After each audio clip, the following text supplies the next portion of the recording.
3 years of silence, one crimson dress, and the crime lord who couldn't look away.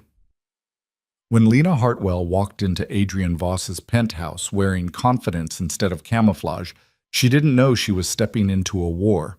Tonight, the Invisible Woman would learn the price of being seen by the most dangerous man in Chicago, a strategist hiding in plain sight, an empire built on her brilliance. And the moment everything changes, don't miss a single twist, like this video. Comment the city you're watching from so I can see how far this story travels, and stay until the very end. The thing about being invisible is that you forget what your own face looks like. Lena Hartwell had perfected the art over 3 years, 2 months, and 16 days. She knew because she'd counted every single one of them, marked in the mental ledger she kept alongside Adrian Voss's appointments, his enemies, and his carefully maintained alibis. The uniform was simple: black pencil skirt, cream blouse, hair twisted into a knot so tight it could strangle ambition.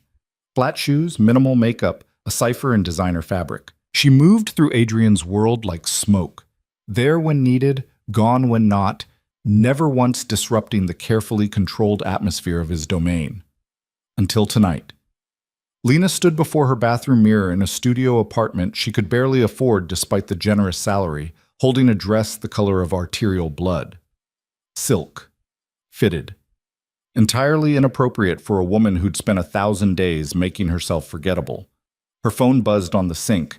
Evan's name lit up the screen. "Still on for 8? Can't wait to see you." Her reflection smiled back, uncertain and hopeful in equal measure. 6 weeks of coffee shop conversations, stolen lunch hours, text messages that made her feel like maybe, just maybe, she was more than the shadow behind Chicago's most feared crime boss. The dress slipped over her head like a promise. When Lena stepped into the elevator of Adrian's building, because of course Evan had suggested meeting at the restaurant just 2 blocks away, and of course she'd agreed, not thinking about the route, she felt the weight of transformation. Her hair fell loose past her shoulders.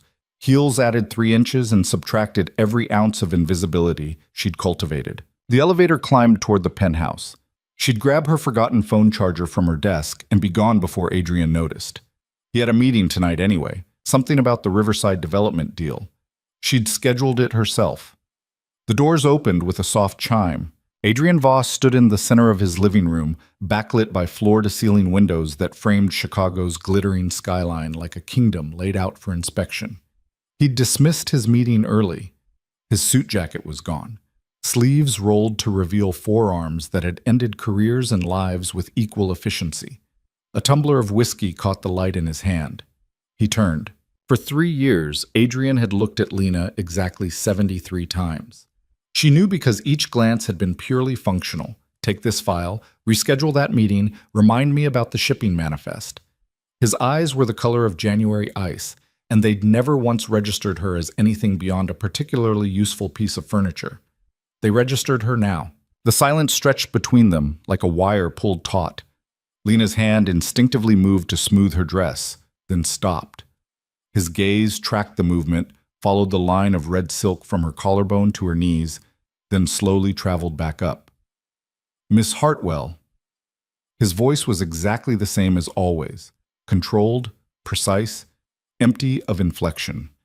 But something in the way he set down his glass suggested volcanic activity beneath glacial surfaces. "Mr. Voss, I just need to grab—" She gestured vaguely toward the office suite that branched off from the main living area. "My charger. I'll only be a moment." "You're going out." Not a question. Adrian didn't ask questions when he already knew the answers. "Yes, dinner. I won't be long." "With whom?" Lena blinked. In 3 years, Adrian had never asked about her personal life. She could have been married with 6 children for all the interest he'd shown in her existence outside these walls. "A friend," she said carefully. "His name." The temperature in the room dropped 10 degrees. Lena had seen Adrian interrogate men who'd stolen from him, lied to him, betrayed him. This was that voice, the one that came before broken bones and shallow graves. "I don't see how that's relevant to my employment, Mr. Voss." A mistake. She knew it the moment his expression shifted, not into anger, but into something far more dangerous. Interest. Adrian crossed the space between them with the fluid economy of a predator. 3 years of calculated distance evaporated in 6 strides. He stopped close enough that she could smell his cologne, something dark and expensive that probably cost more than her monthly rent. Everything about you is relevant to your employment. His eyes fixed on hers with an intensity that made her breath catch. 3 years you've worked for me. 3 years you've been... He paused, seeming to search for the word. Adequate, efficient, present, but not present. I thought that's what you wanted. I thought so too. His hand lifted and Lena's pulse hammered as his fingers caught a strand of her hair, testing its weight and texture like he was evaluating evidence. Until you walked in wearing this and I realized I've been exceptionally stupid. Mr. Voss, Adrian. The correction was soft, absolute. When a man realizes he's allowed the most valuable asset in his organization to remain unclaimed for 3 years, he gets to insist on his first name. Lena's professional mask cracked. I'm your executive assistant, not an asset. You're both. His thumb brushed her jawline, the touch so unexpected she forgot to breathe. You know where every body is buried, Lena, literally and figuratively. You've had access to my accounts, my schedules, my enemies and allies. You could have destroyed me 100 times over. I would never... I know. That's what makes you invaluable. His voice dropped lower. Who is he? It's just dinner. His name. The penthouse security phone buzzed. Adrian's jaw tightened, but he didn't move. Marcus, his head of security, appeared in the doorway with the particular urgency that meant something had gone wrong. Boss, we have a situation. Marcus stopped short, his gaze flickering between Adrian and Lena with poorly concealed shock. In 3 years, Marcus had probably never noticed her at all. Adrian's hand fell away from Lena's face. The Arctic businessman reasserted control. What situation? The Riverside meet. Someone talked. FBI has the warehouse under surveillance. When? Started 20 minutes ago. I've already rerouted the shipment and scrubbed the location. Marcus hesitated. There's something else. The leak. We think we've identified the source. Who? Still confirming. But boss, it came from inside. Someone with access to high-level information. Adrian's expression didn't change, but Lena felt the shift in his energy like barometric pressure before a storm. Get Thomas and David. Full sweep of everyone who knew about tonight. I want names, communications, everything. Already on it. Marcus glanced at Lena again, clearly uncomfortable with her presence during this conversation.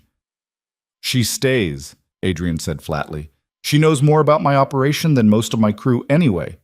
Marcus nodded and disappeared. The moment they were alone, Adrian turned back to Lena. You need to cancel your dinner. No. The word surprised them both. Lena had never refused him anything in 3 years. She'd rearranged her sleep schedule, her eating habits, her entire existence around his requirements. But tonight she'd finally done something just for herself, and she wasn't ready to surrender it. No? Adrian repeated, as if the concept were foreign. I've been planning this for 2 weeks. I've never asked for time off, never complained about the hours, never...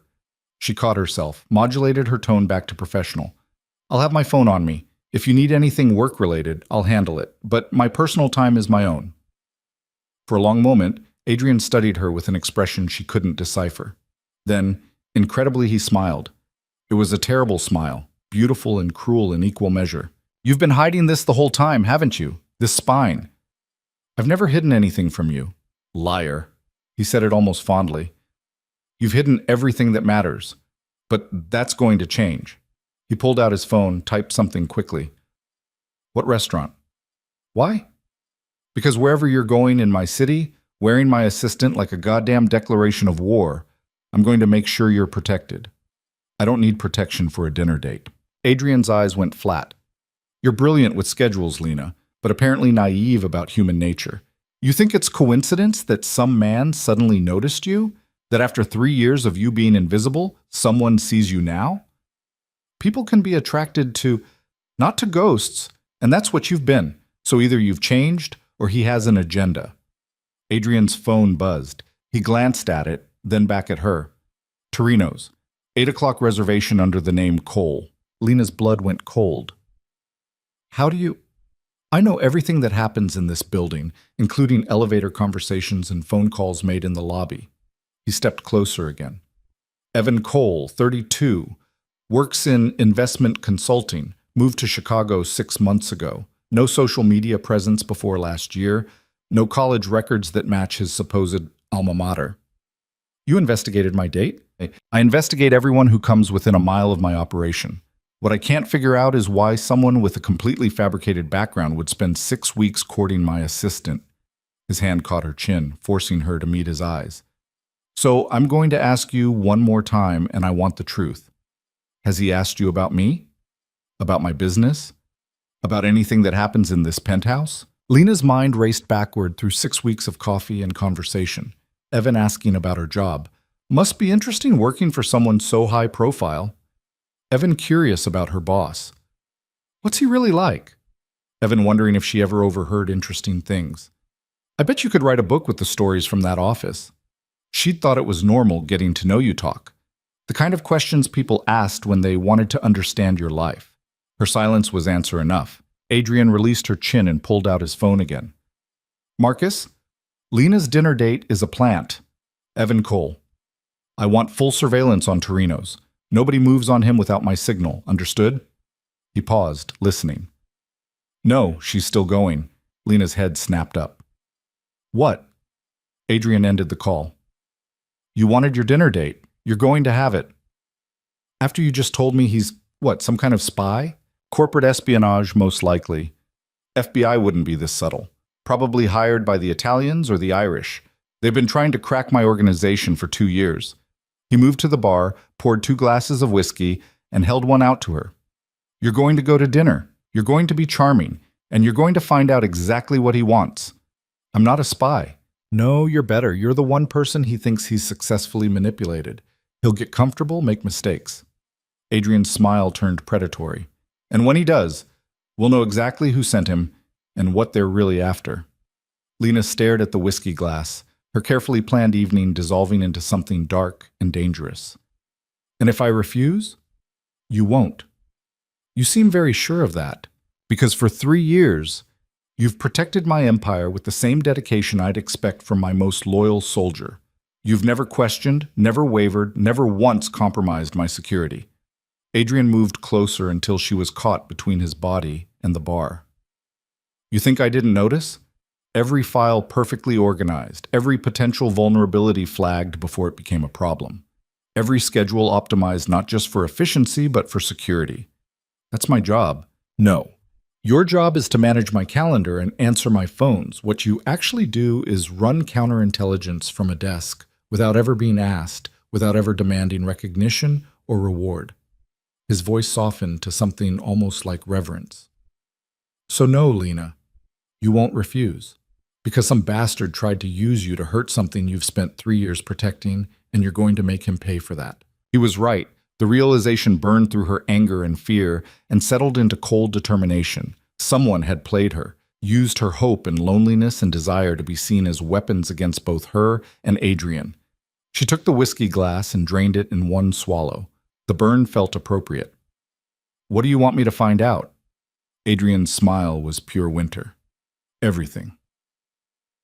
Torino's occupied the ground floor of a converted warehouse in River North, all exposed brick and Edison bulbs and the kind of studied industrial chic that charged $40 for pasta. Lena arrived exactly on time, her heels clicking against reclaimed hardwood, red dress attracting every eye in the room. Evan was already seated, looking exactly like he had in her imagination. Dark hair artfully tousled, smile warm and genuine, rising from his chair like a gentleman in a movie she'd watched too many times. Lena, you look absolutely stunning. She let him kiss her cheek, let him pull out her chair, let him pour her wine from the bottle he'd already ordered. All the while, her mind cataloged details with the same precision she used for Adrian's files. His watch was a Patek Philippe. The investment consultant was wearing $30,000 on his wrist. His hands were manicured but showed calluses across the palms. Not gym calluses. Something else. And when he smiled, it didn't quite reach his eyes. I was worried you might cancel, Evan said, his hand covering hers on the table. You're always so busy with work. It's a demanding job. I can imagine. Adrian Voss doesn't strike me as an easy man to work for. There it was. 3 minutes in and he'd already steered toward Adrian. Lena withdrew her hand, reaching for her wine instead. What makes you say that? Just his reputation. Powerful businessman, very private about his affairs. Evan leaned forward, conspiratorial and charming. Must be fascinating seeing how someone like that operates up close. It's mostly boring administrative work, scheduling, phone calls, filing. Come on. His smile widened. You can't tell me there aren't perks. Access to that world, the parties, the connections, the inside track on deals before they go public. Lena's pulse quickened, but she kept her expression placid. I sign NDAs about most of what I see. Professional ethics. Of course, of course. Evan sat back, seeming to recalibrate. I'm not trying to pry. I'm just interested in you, your life, what it's like being so close to power like that. A waiter appeared with appetizers neither of them had ordered yet. As he set down plates, Lena caught the slight bulge under his jacket. Not a waiter. One of Adrian's people. How many others were here? She forced herself to focus on Evan, who was watching her with an intensity that might have seemed romantic 6 hours ago. Now it just felt calculated. Power is just responsibility with better lighting, she said lightly. Most days I'm just trying to keep schedules from colliding and making sure meetings start on time.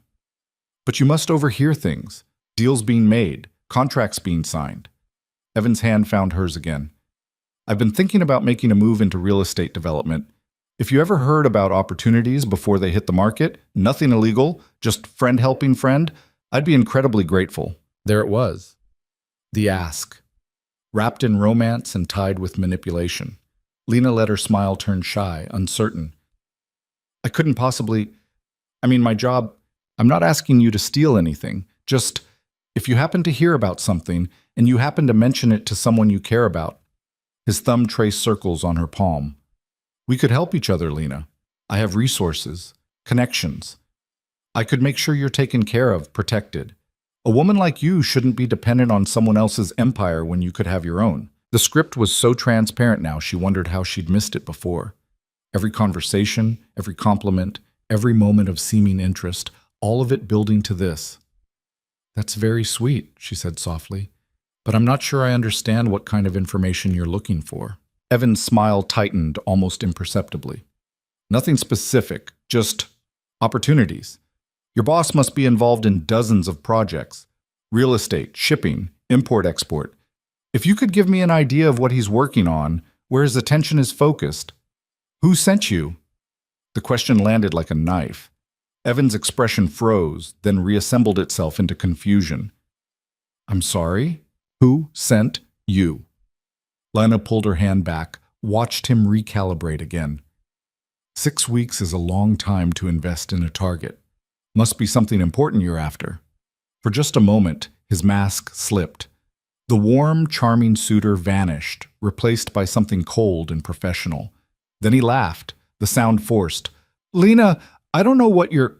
Evan Cole doesn't exist before 18 months ago. No college records, no employment history, no digital footprint. She saw his eyes narrow and pressed on. You're good, I'll give you that. The whole lonely single guy new to the city thing was a nice touch. But you pushed too hard tonight. Real friends don't ask for insider trading information on the second date. Evan's hand moved under the table. When it emerged, he was holding a phone. He typed something one-handed, never breaking eye contact. You're smarter than they said you'd be. They? The people who hired me to get close to you, to turn you. His smile was all edges now.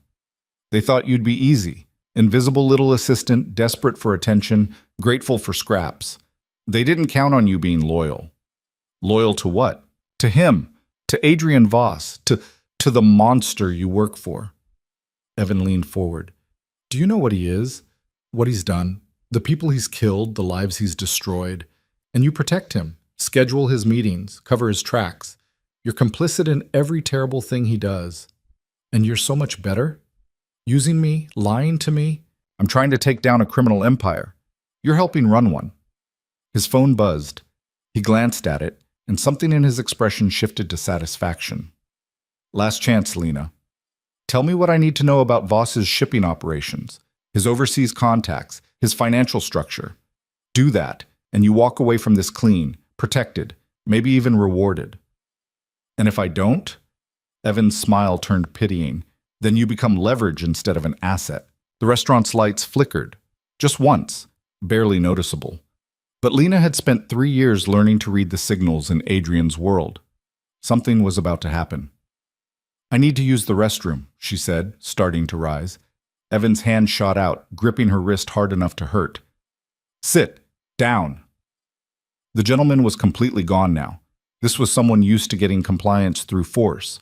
Let go of me. In a minute. First, you're going to... A hand descended on Evan's shoulder. Marcus stood behind him, smiling with all his teeth. The lady asked you to let go. Evan released her wrist but didn't look away from Marcus. This is a private conversation. Not anymore, it's not. Marcus's grip tightened visibly on Evan's shoulder. Mr. Voss would like a word. I'm having dinner. Wasn't a request. 2 more of Adrian's men materialized at nearby tables. The real waitstaff had melted into the background. Lena realized with a chill that Adrian had locked down the entire restaurant. Evan seemed to realize it too. His free hand moved toward his jacket. I wouldn't, Marcus said pleasantly. You pull that gun, you'll be dead before you clear leather. And we really don't want to ruin the nice lady's dress with your blood. For a long moment, no one moved. The other diners, all Adrian's people, Lena now understood, watched with the casual interest of spectators at a sporting event. Evan's hand moved away from his jacket. This isn't over. Yeah, Marcus said. It really is. Come on. They hauled Evan from his chair with professional efficiency. Lena started to follow, but Marcus shook his head. Boss wants you to wait in the car. Said you've done enough for tonight. I want to... Car, Miss Hartwell, please. The please was pure courtesy wrapped around absolute instruction. Lena grabbed her purse and let another of Adrian's men, Thomas, she thought his name was, guide her toward the exit. The black SUV idled at the curb.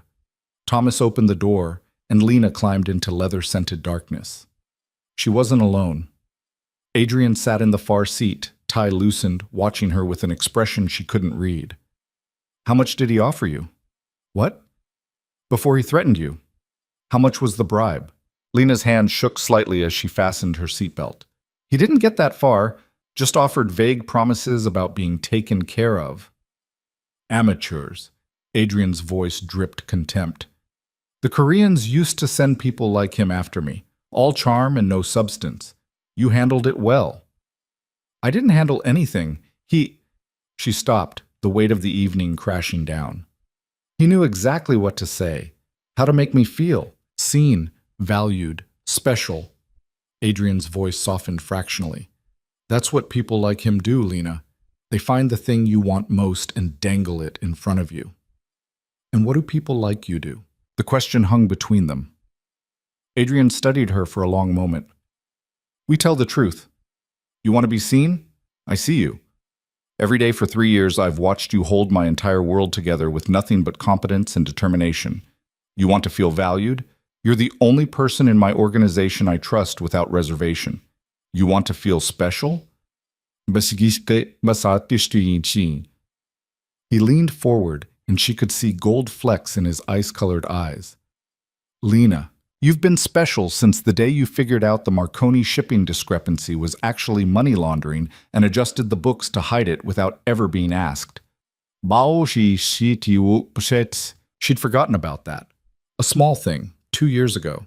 She'd just seen the problem and fixed it. That was when I knew you weren't just some assistant. That was when I knew you understood exactly what I am and decided to protect it anyway.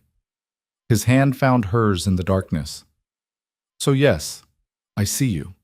I've always seen you. I just didn't let myself acknowledge what that meant until tonight. And what does it mean? The SUV's partition slid down. Marcus's voice came through. Boss, we have a problem.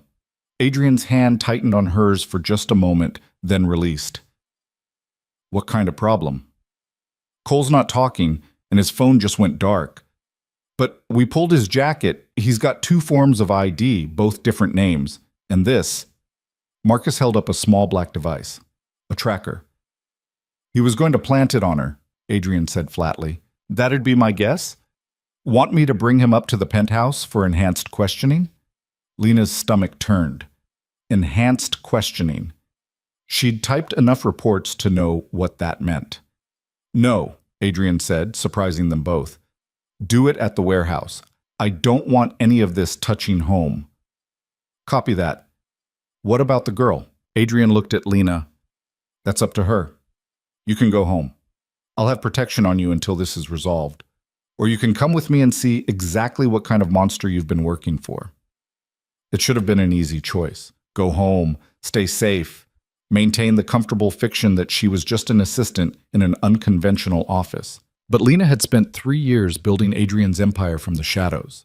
She'd buried bodies in paperwork. She'd laundered money through legitimate accounts. She'd destroyed evidence and manufactured alibis and done 100 other things that damned her soul just as thoroughly as if she'd pulled triggers herself. I'm coming with you. Adrian's smile was fierce and proud. I was hoping you'd say that. Eat. The warehouse squatted on the edge of the industrial district, surrounded by chain link and streetlights that had been broken so often the city stopped replacing them. Lena had seen the address in Adrian's files, one of a dozen properties held through shell corporations and used for things that couldn't happen in civilized spaces. Marcus and David dragged Evan, or whatever his real name was, from a second vehicle. His designer charm had been replaced with fear and defiance in equal measure. Inside, the warehouse was exactly what Lena expected. Concrete floors, metal shelving, a single chair bolted to the floor in the center of an open space. They zip-tied Evan to the chair with practiced efficiency. Adrian shrugged out of his suit jacket and handed it to Lena without comment, then rolled his sleeves up another turn. When he spoke, his voice was conversational, almost friendly. Let's start with the basics. Who hired you? Evan spat blood onto the concrete. Someone had hit him already, probably in the car. Go to hell. Eventually, I'm sure, but tonight, you're going to answer my questions. Adrian circled the chair slowly. You targeted my assistant. You spent 6 weeks manipulating her. You tried to turn her against me. I want to know who thought that was a good idea. She's just a secretary. Adrian moved so fast Lena barely saw it. One moment he was behind the chair. The next, his hand was crushing Evan's throat. She is not just anything, Adrian said softly. She's the reason my empire functions. The reason my enemies can't find purchase. The reason I'm still alive and in control. He released Evan's throat. Disrespect her again and I'll cut out your tongue. Evan gasped for air. The Koreans. Park's organization. They wanted inside information on your shipping routes. Park is dead. His son isn't. Adrian exchanged a glance with Marcus. Daniel Park is running his father's organization? Trying to. Wants to prove himself. Thought if he could crack your import business, he'd earn respect from the other families. By turning my assistant. By using her. She was supposed to be weak, lonely, easy to manipulate. Evan's eyes found Lena across the warehouse. They were wrong about the weak part. Adrian's hand settled on Evan's shoulder, deceptively gentle. What was the endgame? After you got the information? Evan's silence was answer enough. You were going to kill her, Adrian said flatly. Make it look like an accident. Remove the evidence of your approach. She would have been leverage first, insurance in case the information wasn't good. The temperature in the warehouse dropped. Lena watched Adrian's expression empty of everything except cold purpose. Marcus, David, give us a moment. The two men hesitated, then withdrew to the far side of the warehouse. Lena started to follow. Not you, Adrian said. You need to see this. See what? Adrian pulled a knife from his belt. Nothing fancy, just steel and purpose. See what happens to people who threaten what's mine. Lena's breath caught. Adrian, you don't have to. Yes, I do. He turned to Evan. You came into my city. You targeted my people. You were going to hurt someone under my protection. There's only one response to that. She's not worth it, Evan gasped. Just some assistant, just some nobody. The knife moved. Lena looked away, but not before she saw the arterial spray. When she looked back, Evan was slumped in the chair, and Adrian was wiping the blade clean on the dead man's shirt. His expression was utterly calm. Get Thomas to handle disposal, he said to Marcus, who'd reappeared. And find out everything you can about Daniel Park's operations. If he's making moves, I want to know before they land. On it, boss. Adrian walked toward Lena, knife still in hand. She should have been terrified. Every instinct should have been screaming at her to run. Instead, she stood her ground. Are you going to be sick? Adrian asked quietly. No. Are you going to quit? No. He studied her face, searching for something. Why not? Lena looked past him at the chair, at the spreading darkness on the concrete. Because he was right. I am complicit. I've been complicit for 3 years. I just didn't let myself see it clearly until tonight. And now that you do, now I want to go home. I want to shower. I want to burn this dress. She met his eyes. And tomorrow, I want to come to work and help you destroy Daniel Park before he tries this again. Adrian's smile was terrible and beautiful. Tomorrow, we'll talk about Park. Tonight. He offered her his arm. Let me take you home. They drove through Chicago in silence. Lena watched the city lights blur past, her mind cataloging and filing everything she'd learned. About Evan, about Adrian, about herself. The SUV stopped outside her building. Adrian walked her to her door despite her protests. You don't have to. Yes, I do. He waited while she unlocked the door, then followed her inside without asking. Her studio apartment must have looked pathetic to him. 300 square feet of IKEA furniture and carefully managed poverty. Adrian moved through the space like he was memorizing it. You've been living here for 3 years. It's close to work. It's a shoebox. He turned to face her. Why didn't you ask for more money, better housing? I would have given it to you. I didn't want to seem greedy. Greedy. He laughed, the sound sharp. Lena, you protect millions of dollars of my assets every day, and you're worried about seeming greedy for asking for a livable wage. I have a livable wage. You have what I pay people who answer phones, not what I pay people who run counterintelligence operations. He pulled out his phone, typed something. Your salary just tripled, and tomorrow Marcus is going to help you find a real apartment, somewhere with actual square footage and security that doesn't consist of a broken intercom. You can't just, I can do whatever I want. I'm a crime lord, remember? His smile was self-mocking. Besides, if Daniel Park is making moves, everyone close to me becomes a target, including you, especially you. Lena sank onto her second-hand couch. The adrenaline was wearing off, leaving exhaustion in its wake. He was going to kill me. After he got what he wanted, he was just going to kill me. Adrian sat beside her, close enough that she could feel his warmth. Yes. And you killed him first. Yes. I should be horrified. You should be. But you're not. His hand found hers. Because you're like me, Lena. You see the world as it is, not as it should be. And in the world as it is, people like Evan Cole need to die so people like you can live. I'm not like you. No? She thought about the Marconi books, the shipping manifest she'd altered, the witnesses she'd helped disappear into NDAs and payoffs, 3 years of choices that couldn't be unmade.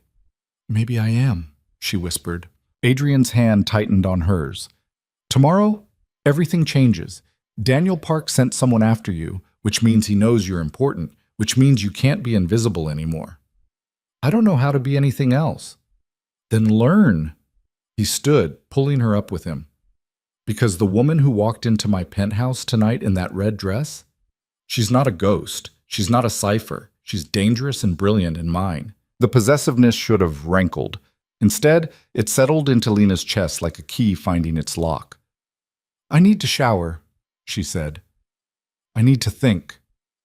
Take all the time you need. I'll be outside. You don't have to stay. Someone just tried to turn you against me and threatened to kill you. I'm not leaving you unprotected. His hand cupped her face, thumb brushing her cheekbone. Get some rest, Lena. Tomorrow, we go to war. He left, closing the door softly behind him. Lena stood in the center of her tiny apartment, still wearing the red dress that had started everything, and tried to remember what her life had looked like 24 hours ago. Safe, small, invisible. She'd wanted to be seen. Now she was, and there was no going back. In the shower, she scrubbed until her skin was raw, watching the water circle the drain and wondering if she was washing away evidence or innocence. The red dress hung on the back of the bathroom door. a reminder, and a promise. When she finally emerged, wrapped in her oldest, softest robe, she found Adrian's suit jacket draped over her couch. He must have left it when he followed her inside. She picked it up, felt the weight and quality of the fabric. In the inside pocket, her fingers found a small box. Inside was a key, and a note in Adrian's precise handwriting. For when you're ready to stop living in shoeboxes. Alina sank onto her couch, holding the key and trying not to cry. Everything had changed. In one evening, she'd gone from invisible to essential, from overlooked to owned. And the terrifying thing was how right it felt. Outside, she knew Adrian waited.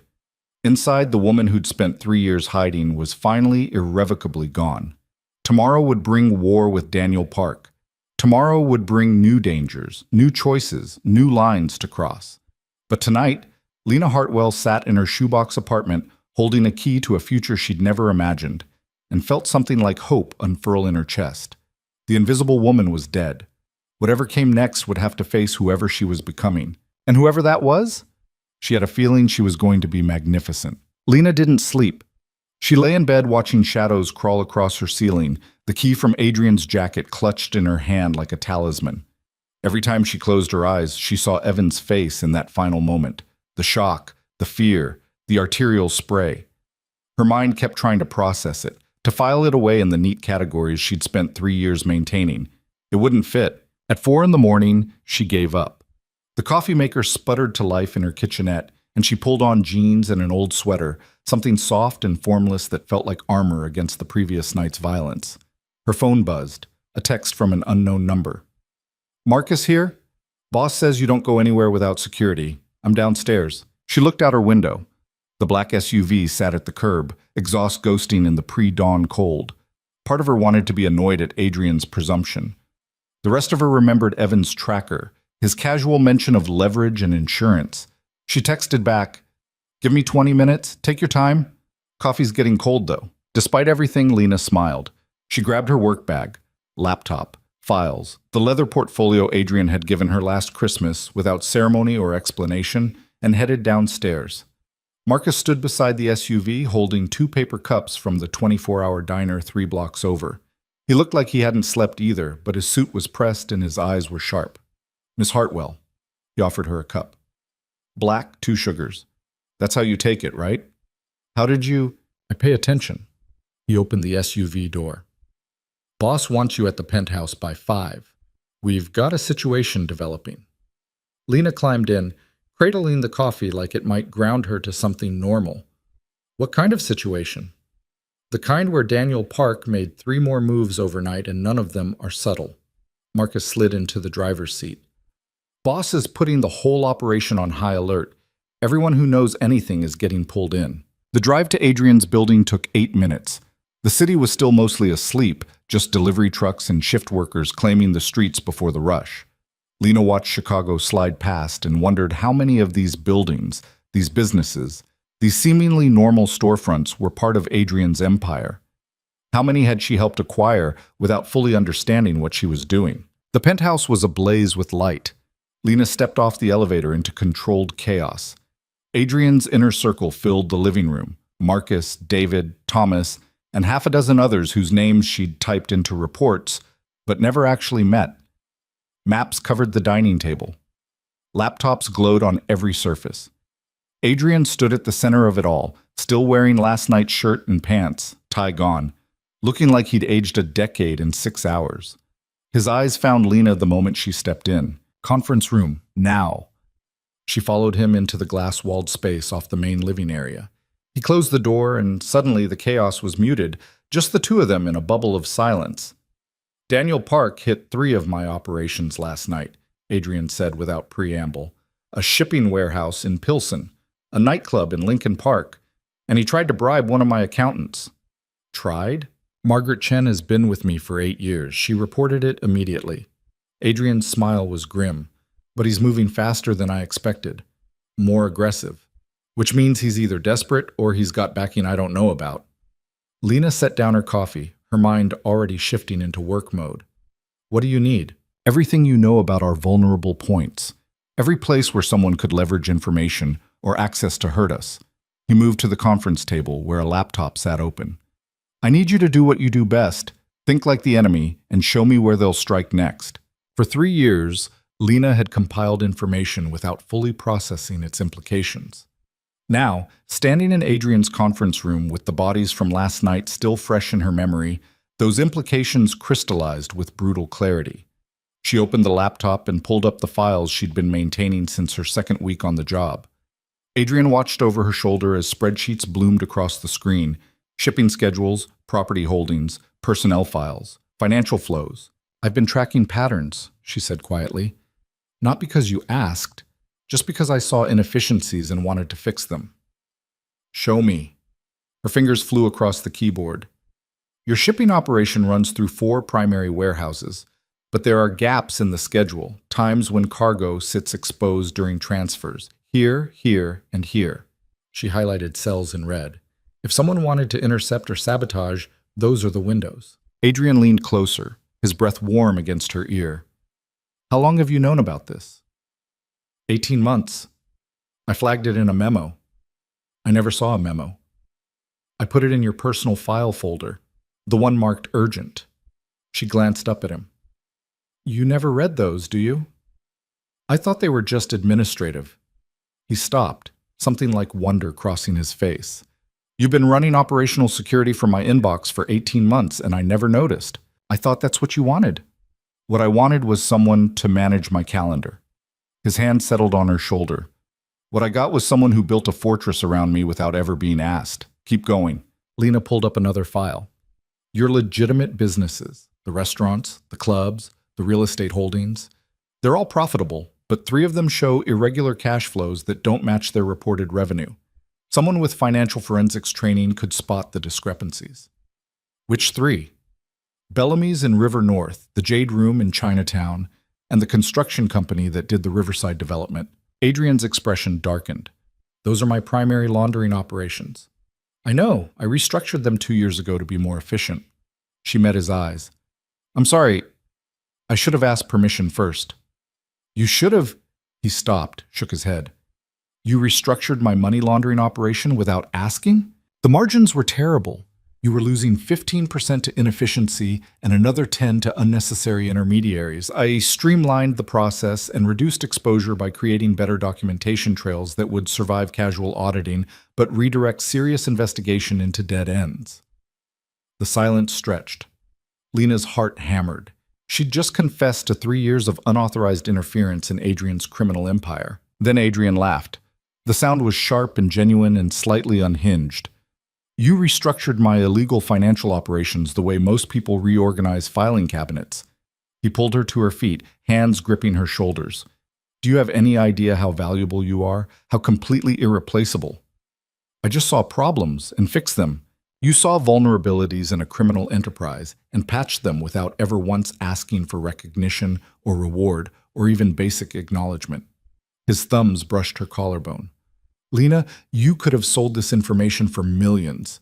You could have gone to the FBI and bought yourself immunity and a new life. Instead, you protected me. I work for you.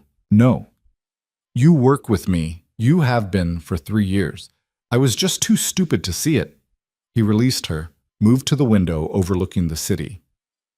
Daniel Park is going to come at us hard. He's young, angry, trying to prove himself. Men like that make mistakes, but they also take risks that smarter people avoid. What do you want me to do? Adrian turned back to her. I want you to do what you've been doing in secret for 3 years, but openly now. I want you to tear apart our entire operation and show me every weakness, every vulnerability, every place where someone could hurt us. That will take days. You have until noon. He checked his watch. 6 hours. Then we're having a full council meeting. And I want you standing beside me when I tell my people how we're going to destroy Daniel Park. Lena's stomach flipped. Your people don't even know who I am. They're about to. He moved to the door, paused. And Lena, when you're cataloging vulnerabilities, include yourself. Because after last night, you're the biggest target in my organization. He left her alone in the conference room with 6 hours and the weight of 3 years' worth of secrets. She got to work. By 11:30, Lena had compiled 47 pages of analysis. Her eyes burned. Her 3rd cup of coffee had gone cold. But spread across the conference table was a complete map of Adrian's empire, with every weak point highlighted, categorized, and prioritized. She'd also found something that made her blood run cold. The conference room door opened. Adrian entered with Marcus and a woman Lena had never seen before. Late 50s, severe gray suit, the kind of face that had forgotten how to smile decades ago. Lena, this is Margaret Chen, my chief financial officer. Margaret's eyes raked over Lena with clinical precision. So you're the assistant who's been correcting my accounting errors. I wasn't trying to... Don't apologize. Your corrections were accurate and your documentation was flawless. Margaret pulled out a chair. Adrian tells me you've been running shadow operations for 3 years without supervision. I wouldn't call it. I would. And if you'd been working for me instead of wasting your talent on scheduling, you'd already be running your own division. Margaret opened a laptop. Show me what you found. For the next 20 minutes, Lena walked them through her analysis. The shipping vulnerabilities, the financial exposure points, the personnel who had access to sensitive information, the properties that could be used for leverage. Adrian listened without interrupting, his expression growing darker with each revelation. You're telling me we have 17 critical vulnerabilities across 5 operational areas, he said finally. 18. Lena pulled up her final spreadsheet. There's one more. She turned the laptop so they could all see. On the screen was a personnel file. Her own. I've had unrestricted access to your entire operation for 3 years. I know your suppliers, your buyers, your shipping routes, your financial structure. I know which cops are on your payroll and which judges look the other way. I know where the bodies are buried. Literally. She met Adrian's eyes. If Daniel Park wanted to destroy you, the most efficient way would be to get to me. He already tried that, Marcus said. Didn't work out great for him. Evan Cole was a recruiter, clumsy and impatient, but Park has resources. He'll try again, and next time it won't be seduction and manipulation. Lena pulled up another file. I've been going through Park's known associates. He has contacts with 3 organizations that specialize in extraction and coercion. Extraction, Margaret repeated. You mean kidnapping? Yes. The room went very quiet. Adrian's voice was dangerously soft. You think he's going to try to take you. I think I'm the most valuable asset in your organization that isn't you, and I'm significantly easier to grab. Lena pulled up a map of Chicago with her apartment building highlighted. I live alone in a building with minimal security. My routine is predictable. I have no combat training and no personal protection. If I were planning an attack on your operation, I'd start with me. Marcus swore under his breath. Margaret just nodded like Lena had confirmed something she'd already suspected. Adrian stood and walked to the window, his back to the room. When he spoke, his voice was absolutely level. Margaret, I want financial forensics on every transaction Daniel Park has made in the last 6 months. Find his money. Find his backers. Marcus, double security on all primary operations and move the sensitive shipments to alternate routes. Thomas, he turned back to the room. Thomas is going to move Lena into a secure location today. Non-negotiable. I have work. You'll work from the secure location. Everything you need will be provided. His eyes locked on hers. You're not going back to that apartment. You're not following your normal routine. As of right now, you're under 24-hour protection until Park is eliminated. You can't just, I can. I am. He moved back to the table. You spent 3 years protecting my empire. Now I'm protecting you. Deal with it. Margaret gathered her things. I'll have preliminary financials by tonight. If Park has offshore backing, I'll find it. She paused at the door. Miss Hartwell, when this is over, come see me. We need to discuss your future in an actual position of authority. She left. Marcus followed, already on his phone coordinating security changes. Lena and Adrian were alone again. You can't lock me away like you're valuable, like you're essential, like you're the one person in my organization I can't afford to lose? Adrian crossed to her. That's exactly what I'm doing. Daniel Park drew first blood last night. Now we respond. But I don't respond effectively if I'm worried about whether you're safe. I can take care of myself. Can you? His hand caught her chin. You're brilliant, Lena. Possibly the smartest person I've ever met. But smart doesn't stop bullets. It doesn't prevent kidnapping, and it sure as hell doesn't protect you from people who'd hurt you just to watch me bleed. The words hit harder than they should have. Lena pulled away, gathering her files with shaking hands. Fine. Secure location, 24-hour protection. What else? The council meeting is in 30 minutes. I want you there. Why? Because I'm about to tell 20 of my most dangerous people that you're my partner, not my assistant, and I want them to see your face when I do it. Partner. The word settled into Lena's chest like a brand. They're going to have questions, she said quietly. Let them. You've earned your place at that table more than half of them have. He checked his watch. Go clean up. There's a private bathroom off my bedroom. Margaret left some clothes for you. She guessed your size. How did she? Because Margaret notices everything. It's why she's still alive after 20 years in this business. He moved to the door. 25 minutes, Lena. Don't be late to your own coronation. The bathroom was larger than Lena's entire apartment. The clothes Margaret had left were laid out on the marble counter. Black slacks, a silk blouse the color of storm clouds, a fitted blazer. Professional. Powerful. Nothing like the invisible uniform Lena had worn for 3 years. She showered quickly, washing away the previous night's violence and the morning's revelations. The new clothes fit perfectly. In the mirror, she barely recognized herself. The invisible woman was gone. In her place stood someone who looked like she belonged in Adrian's world.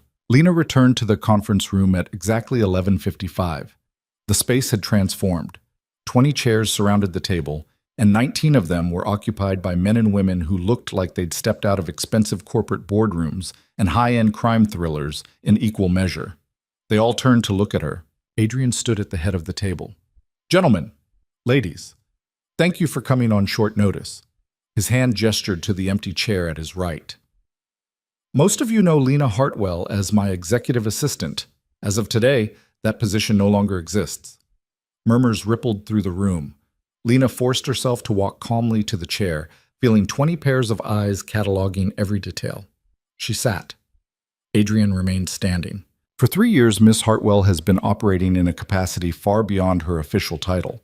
She's restructured our financial operations, secured our vulnerable assets, and maintained operational security across every division of this organization. She's done this without recognition, without complaint, and without asking for anything in return. A man Lena recognized from files as Victor Reyes, head of the shipping division, leaned forward. With all due respect, boss, we don't know anything about her capabilities. We've never seen her in action. You've seen the results of her actions for 3 years. You just didn't know it. Adrian pulled up a screen behind him. Financial charts filled the display. Revenue increased 32% over the last 18 months. Anyone know why? Silence. Because Lena restructured our laundering operations to be more efficient. She did it without authorization, without consultation, and without a single error that might have drawn federal attention. Another chart appeared. Security breaches dropped 60% over the same period. Know why? More silence. Because she identified personnel vulnerabilities and flagged them before they became problems. She created protocols that protected our operations without anyone noticing they existed. Adrian's smile was sharp. So when I tell you that Lena Hartwell is no longer my assistant, but my partner in running this organization, I'm not elevating someone unproven. I'm finally acknowledging someone who's been essential all along. A woman Lena didn't recognize spoke up.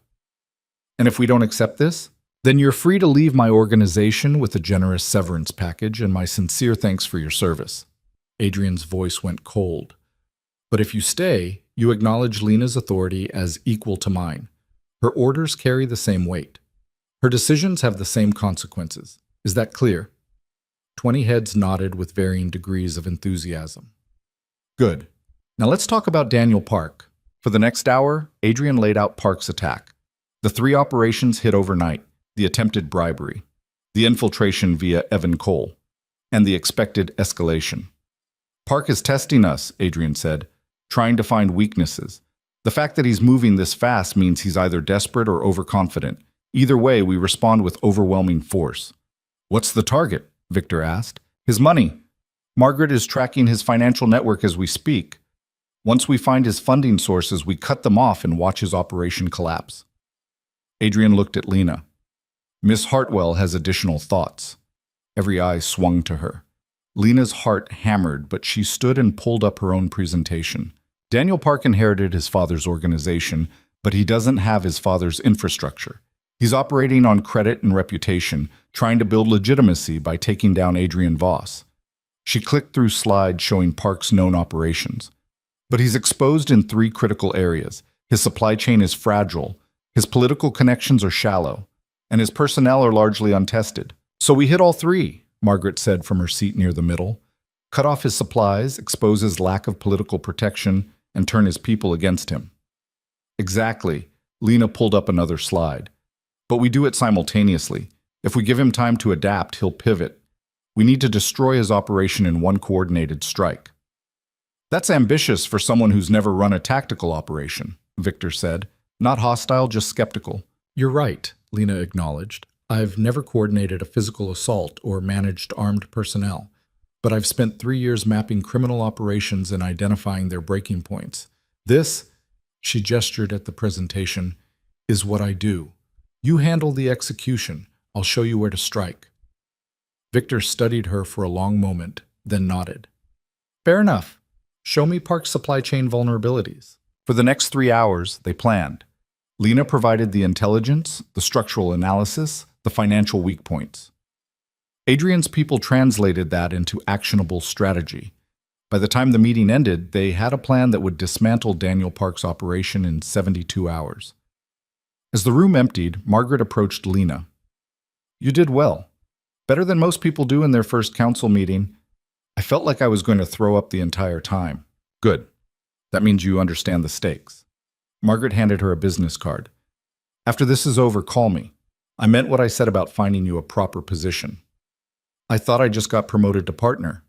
You did, but you need a title that reflects your actual capabilities. Partner is vague. I'm thinking Chief Strategy Officer, maybe Chief Operating Officer if you can handle the operational side as well as you handle the analytical side. Lena stared at the card. 3 years ago, she'd been thrilled to land a job as an executive assistant. Now she was discussing C-suite positions in a criminal empire. I'll think about it, she managed. Margaret smiled, the first real smile Lena had seen from her. You're going to be dangerous once you stop doubting yourself. I'm looking forward to seeing it. She left. Lena stood alone in the conference room, surrounded by the debris of planning and strategy, and tried to process how completely her life had changed in 24 hours. Adrian appeared in the doorway. Thomas is ready to move you to the secure location. Everything you need has been arranged. Where is it? 32nd floor, 3 levels below this penthouse. His smile was slight. I'm keeping you close. Of course you are. You say that like it's unreasonable. It's possessive. Yes. No apology, no justification, just acknowledgement. You have a problem with that? Lena should have. Every instinct cultivated over 3 years of professional distance should have been screaming objections. No, she heard herself say. I don't. Adrian's expression shifted into something that might have been satisfaction or might have been hunger. Good. Because what's coming isn't going to be clean or easy, and I need to know you're protected while we dismantle Park's operation. I can help with... You already did. Your analysis gave us everything we need. Now you stay safe and let us execute. He moved closer.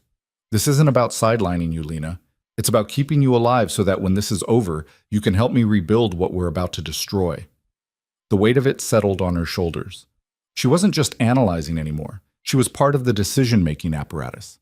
Part of the violence that was about to unfold. People are going to die because of what I just planned, she said quietly. Yes. I should feel worse about that than I do. Adrian's hand found hers. The first time is always the hardest. After that, you learn to carry it or you break. You're not going to break. How do you know? Because you've been carrying the weight of my empire for 3 years without buckling. This is just making it official. He pulled her toward the door. Come on. Let me show you your new home. The 32nd floor apartment was 3 times the size of Lena's studio. Floor-to-ceiling windows. Modern furniture that looked like it had been curated by someone with actual taste. A bedroom with a bed large enough to get lost in. This is too much, Lena said. It's a safe house. You'll be here for 72 hours maximum, then we'll reassess. Adrian moved through the space, checking windows and sight lines like he was conducting a security inspection. Thomas and Marcus will rotate guard duty. You'll have secure communications access to me and Margaret. Everything else is locked down. I feel like a prisoner. You're not. You're protected. He turned to face her. There's a difference. Is there? Yes. A prisoner wants to leave. His phone buzzed. He glanced at it, swore softly. Park just made another move. Hit one of our peripheral operations on the south side. How bad? 2 of our people injured. The location is compromised. His expression went cold. He's escalating, trying to provoke a response. Are you going to give him one? Not yet. We stick to the plan, 72 hours. He moved to the door. Stay here. Stay safe. I'll check in when I can. He left before Lena could respond.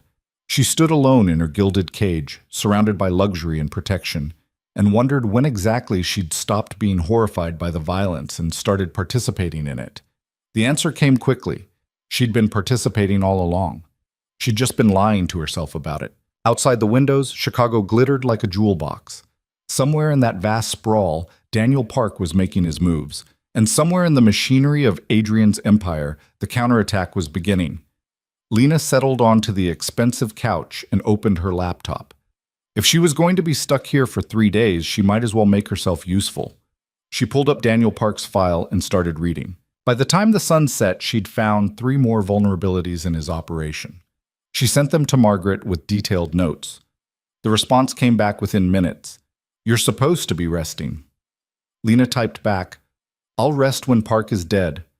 Margaret's reply made her smile despite everything. Now you're talking like one of us. The answer came back within minutes. You're supposed to be resting. Lena typed back, I'll rest when Park is dead. Margaret's reply made her smile despite everything. Now you're talking like one of us. One of us. The words should have felt like a condemnation. Instead, they settled into Lena's bones like recognition. She worked through the night, building attack vectors and probability matrices while Chicago slept beneath her windows. At some point, Thomas brought her food she barely tasted. At another, Marcus checked the perimeter and told her Adrian was handling something at the docks. She didn't ask what. She was learning that some questions were better left unspoken. By dawn, Lena had compiled a 70-page operational brief detailing every way Daniel Park's organization could be dismantled. She sent it to Adrian and Margaret, then finally collapsed onto the bed, still wearing yesterday's clothes. Sleep came in fragments.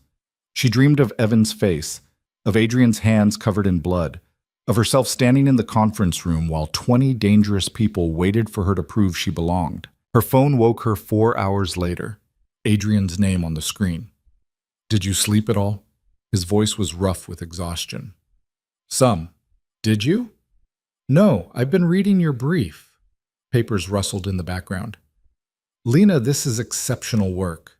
You found vulnerabilities in Park's operation that my intelligence people missed. I had more time to analyze the data. You had the same data they did. You're just better at seeing patterns. He paused.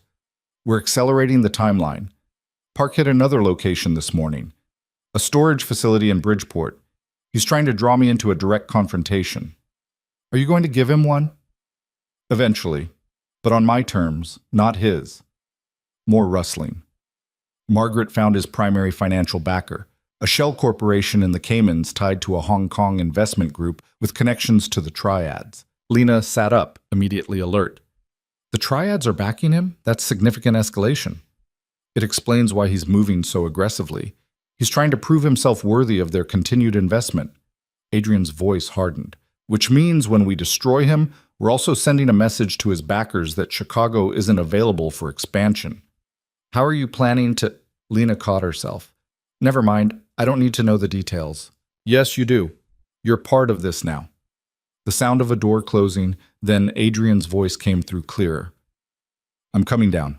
We need to talk. He disconnected before she could respond. Lena scrambled to make herself presentable. She'd just finished braiding her hair when the apartment door opened.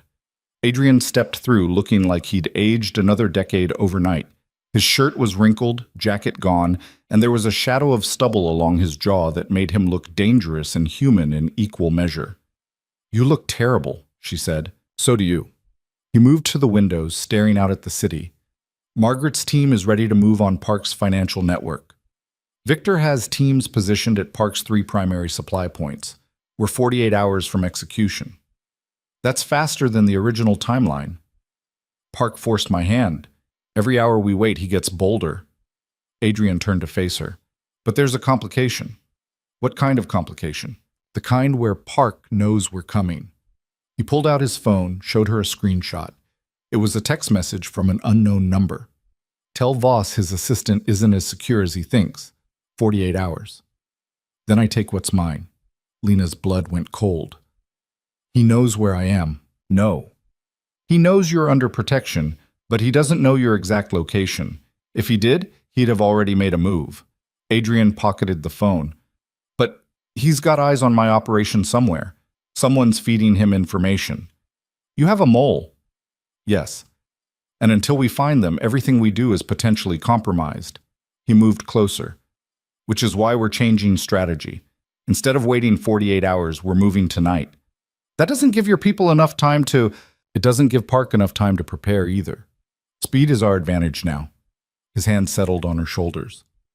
But it means I need you to do something dangerous. Lena's heart kicked into overdrive. What? I need you to be bait. The words hung between them like a blade. Lena processed what he was asking, what it would mean, what could go wrong. You want me to draw him out? I want you to give him exactly what he thinks he wants. Access to you. Controlled access. But enough to make him think he's winning. Adrian's grip tightened. Park thinks you're my weakness. Let's prove him right in a way that destroys him. How? We leak that you're being moved to a different location, less secure. Margaret will make sure the information reaches the mole. Park will see an opportunity and take it. Adrian's eyes bored into hers. When he does, we'll be ready. And if something goes wrong, if his people get past yours, they won't. But if they do, Adrian's jaw tightened. Then I will personally destroy everyone and everything Daniel Park has ever cared about. But it won't come to that. Lena should have been terrified. Any rational person would have refused. But she'd spent 3 years watching Adrian operate, and she trusted his tactical mind even when she questioned his morality. When do we start? 2 hours. Margaret is already setting up the false trail. Victor is positioning teams at the intercept points. He pulled her closer. You understand what I'm asking. What could happen? You're asking me to trust you with my life. Yes, I already do. I have been for 3 years. She met his eyes. I'm in.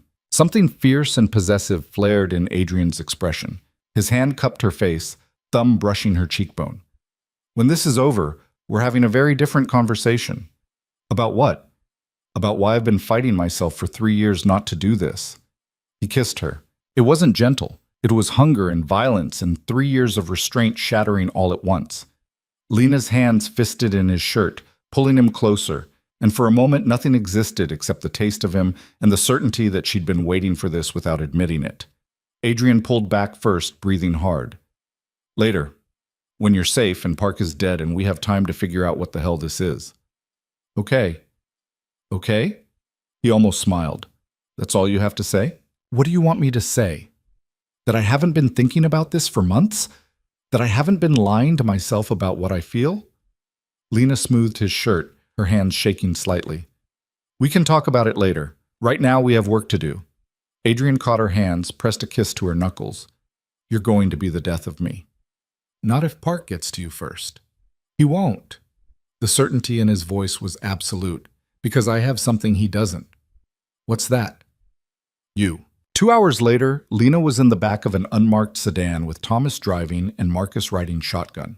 They were heading to what was supposedly a safe house in Evanston, far enough from the city center to seem like a legitimate relocation. In reality, they were heading straight into a trap. You good back there, Miss Hartwell? Marcus asked, his eyes finding hers in the rearview mirror. Define good. Not panicking, breathing steady, ready to trust us if things go sideways. Lena forced herself to unclench her hands. I'm good. Boss was clear about the parameters, Thomas said from the driver's seat. First sign of trouble, we get you out. Our job isn't to engage, it's to protect. And if they're faster than you? They won't be. Marcus checked his phone. We've got 3 follow cars, 2 ahead running interference. Victor's team is positioned at 4 intercept points along the route. If Park makes a move, we'll see it coming. The sedan merged onto the highway. Late afternoon traffic was heavy enough to provide cover, but not so congested that they couldn't maneuver. Lena watched the city slide past and wondered how many of the cars around them belonged to Adrian's network. How many belonged to Parks? They'd been driving for 20 minutes when Marcus's phone buzzed. He listened for a moment, then swore. "We've got a tail. Black SUV, 3 cars back. Just picked us up at the last exit." Thomas's hands tightened on the wheel. "Confirmed?" "Yeah, Victor's people are tracking it. 2 occupants visible, likely more in the back." Lena's pulse hammered. "Is this the play? Are they making a move?" "Unknown. Could be reconnaissance. Could be—" "Hold on." Marcus listened to his phone again. "Boss says to proceed as planned. Let them follow. See what they do." The sedan continued north.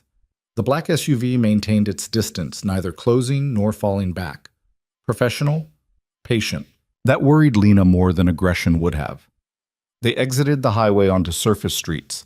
The safe house was supposedly 10 minutes away. The SUV followed, still hanging back. "They're not attacking," Lena said. "They're tracking us to the destination." "That's what the boss thinks, too." Marcus turned in his seat. "Change of plans." "We're not going to the safe house. Thomas, take the next right." The sedan turned sharply. The SUV followed. "They're committed," Thomas said. "Should I lose them?" "Negative. Boss wants them confident." Marcus's expression was grim. "We're heading to the secondary location, the warehouse in Lincoln Park." Lena's stomach dropped. The warehouse meant confrontation. It meant Adrian was forcing the issue right now instead of waiting for Park to set the terms. The drive took another 15 minutes. By the time they pulled into the warehouse district, the sun was setting, painting everything in shades of blood orange. The sedan stopped in front of a nondescript building that looked abandoned. It wasn't. As Lena climbed out, she saw movement in the shadows. Adrian's people positioned and ready. This wasn't a safe house. It was a kill box. And she was the bait at its center. Marcus led her inside while Thomas stayed with the car. The warehouse interior was vast and empty, except for a single chair in the center of the space and a lot of shadows where armed men could hide. "You're going to sit there," Marcus said, gesturing to the chair. "We're going to wait. When Park's people make their move, you stay down and let us handle it." "And if they reach me first?" "They won't." Lena sat. The chair was bolted to the floor. She tried not to think about why that might be necessary. Marcus retreated into the shadows. Lena was alone under a single overhead light, feeling exposed and vulnerable and trusting that Adrian knew what he was doing. The minutes crawled past. Somewhere in the darkness, she heard the soft click of weapons being checked, the rustle of fabric as people shifted position, the steady drip of water from a pipe overhead. Then the warehouse door exploded inward. 3 men in tactical gear stormed through, weapons raised. They fanned out with professional efficiency, clearly expecting resistance. They got it. The warehouse erupted in gunfire. Lena threw herself to the floor as bullets sparked off concrete. The tactical team returned fire, but they were outnumbered and outpositioned. Adrian's people had the high ground, the cover, and the advantage of preparation. It was over in 90 seconds. 2 of the tactical team were down. The third had his hands raised in surrender. Marcus and 3 others emerged from the shadows, weapons trained. "On your knees," Marcus ordered. The man complied. Marcus zip-tied his hands, then yanked off his balaclava. Lena didn't recognize him. Young, maybe 30, with the hard eyes of someone who'd seen violence and dealt it in equal measure. "Where's Park?" Marcus demanded. "Go to hell." Marcus hit him. Not hard enough to knock him out, just hard enough to hurt. "Let me be clear about how this works. You answer questions or I start removing pieces of you. Where is Park?" The man spat blood. "You think I'm telling you anything? Park's going to own this city by—" The warehouse door opened again. Adrian walked in, flanked by Victor and 2 others. He looked at the bodies on the floor with the same expression someone might give bad weather, annoyed but unsurprised. "Where's Lena?" "Here." She stood on shaking legs. "I'm fine." Adrian crossed the space in 4 strides, his hands immediately checking her for injuries. "You're sure?" "Yes." "They didn't get close." He turned to Marcus. "What do we have?" 3-man tactical team. Professional-grade equipment. This one, Marcus shoved the zip-tied prisoner, is being uncooperative about Park's location. Adrian studied the man with clinical interest. "Let me guess. Park sent you to grab my partner as leverage. Probably promised you a significant payday if you succeeded. The prisoner's silence was confirmation enough. Here's the problem with that plan, Adrian continued. Even if you'd succeeded in taking Lena, you'd never have made it out of this district. We've had this entire area locked down for 3 hours. Every exit, every route, every contingency. He crouched to eye level with the prisoner. Park played you. Sent you on a suicide mission to test my defenses while he watches from a safe distance. You don't know. I know everything. I know Park is operating out of a hotel in the Loop. I know he's got 6 people left in his inner circle after tonight's failure. I know his triad backers are getting nervous about his lack of results. Adrian's smile was cold. What I don't know is whether you're loyal enough to die for him or smart enough to take a better offer. The prisoner's eyes flickered. What offer? You tell me where Park is right now, not his base of operations, but where he is in this exact moment, and you walk out of here with enough money to disappear and start over. Refuse. And I let Marcus get creative with power tools. Marcus pulled out a cordless drill and tested it. The sound echoed through the warehouse. The prisoner looked at Lena, then back at Adrian. Why should I trust you? Because unlike Park, I keep my word. Ask anyone in my organization.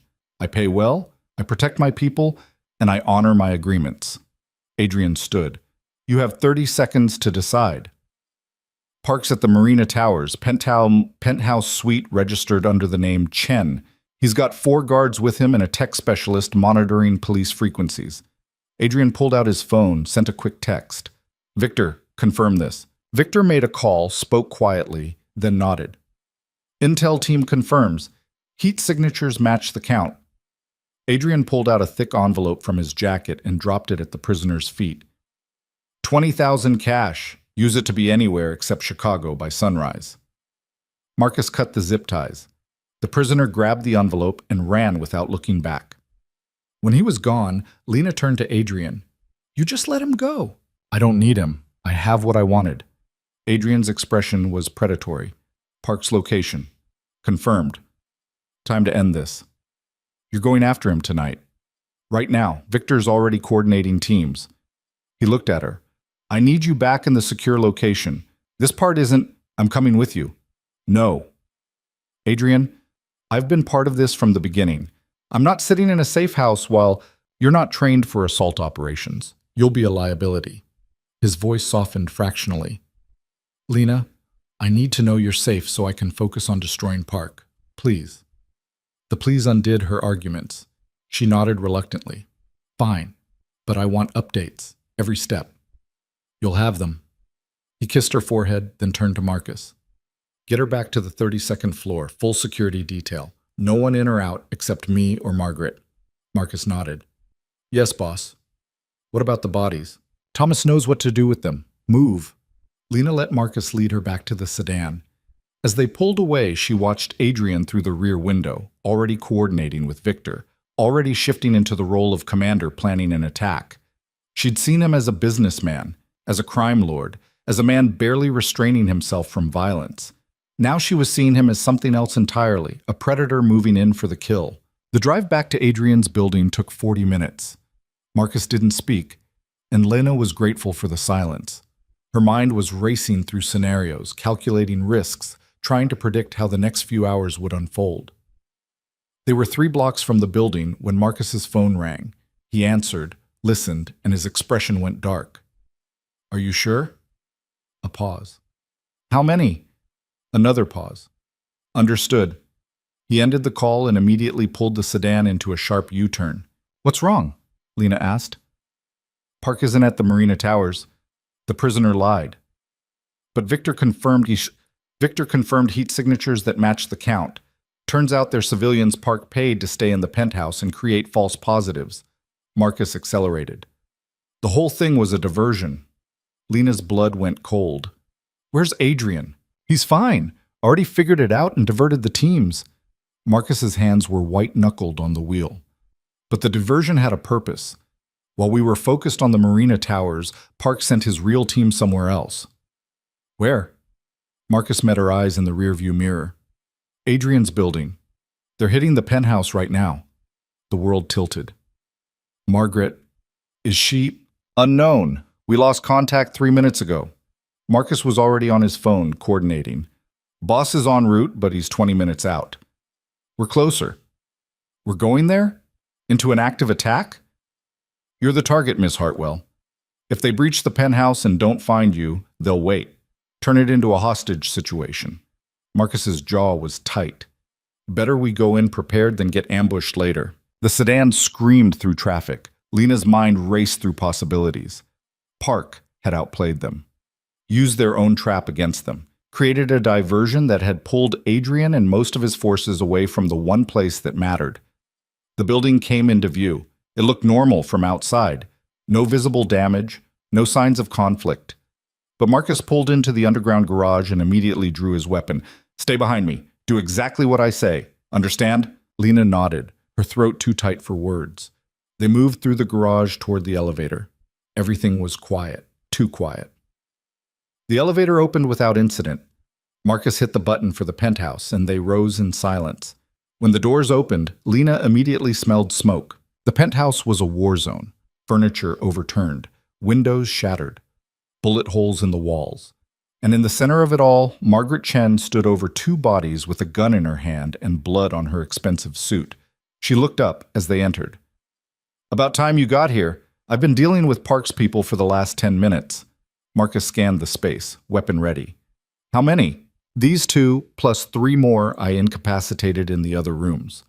Park himself got away through the service entrance when he realized I wasn't going down easy. Margaret's smile was grim. Turns out 58 years of surviving this business teaches you a few things about not dying. Are you hurt? Lena moved closer. Bruised, annoyed, but functional. Margaret set down her gun. Park was specifically looking for you. When he didn't find you here, he decided to settle for burning the place down and sending a message. What message? That he's willing to destroy everything Adrian has built if he doesn't get what he wants. Margaret pulled out her phone. But the fool made a mistake. He used his own phone to coordinate the attack. I've got his number, his location data, and recordings of every call he made in the last hour. Marcus grinned. Boss is going to love you. Boss is going to promote me. Again. Margaret looked at Lena. You did well tonight. Used yourself as bait without panicking. That takes courage. I was terrified. Good. Fear keeps you sharp. Overconfidence gets you killed. Margaret's phone buzzed. She glanced at it. Adrian's 2 minutes out. He's going to want a full debrief, and then we're ending this tonight. How? Margaret's smile turned predatory. The same way Adrian ends everything. Overwhelming force and absolute commitment. The elevator chimed. Adrian emerged with Victor and 6 others, all armed, all moving with purpose. His eyes found Lena first, cataloging her for injuries, then moved to Margaret. You good? Never better. I have a gift for you. Margaret held up her phone. Park's complete digital footprint for the last 6 hours, including his current location and the identities of everyone he's contacted. Adrian took the phone, scrolled through it, and his expression turned savage. He's at a warehouse in Pilsen, the same warehouse he hit last night. Arrogant or stupid? Victor asked. Both. He thinks we're still chasing the Marina Towers lead. Adrian looked at his assembled team. We have a 30-minute window before he realizes his attack here failed and relocates. I want everyone we have converging on that location. No survivors among his operational team. Park himself, I want alive. What about the Triad backers? Margaret asked. Once Park's eliminated, I'm sending them pieces of him with a very clear message about what happens when they try to expand into my territory. Adrian turned to Lena. You stay here, with Margaret and 2 guards. No arguments. For once, Lena didn't fight him. She'd had enough violence for one night. Be careful. Always. He kissed her hard and fast, then turned to his people. Let's move. They filed into the elevator, leaving Lena alone with Margaret and 2 stone-faced guards whose names she didn't know. Margaret poured herself a drink from Adrian's bar, somehow still intact despite the destruction, and offered one to Lena. No thanks. Suit yourself. Margaret sipped her whiskey. You're wondering if this is what your life is going to be like now. Violence and fear, and waiting to see if the people you care about come back alive. It wasn't a question. Lena nodded anyway. It is. For as long as you stay in this world. Margaret settled into one of the undamaged chairs. The question you need to ask yourself is whether what you get from this life is worth what it costs. For some people, the answer is no. For others, she gestured at the destruction around them. This is exactly where they belong. Which one am I? I don't know yet, but I know this. You didn't panic when Adrian told you to be bait. You didn't run when the shooting started. And you're still here now, waiting for results instead of calling a lawyer or the police. Margaret's eyes were sharp. That tells me you're more like us than you want to admit. Lena thought about the last 3 years, the files she'd manipulated, the money she'd laundered, the witnesses she'd helped disappear, all the choices she'd made that couldn't be unmade. I think I've been like you for a while now, I just didn't have a name for it.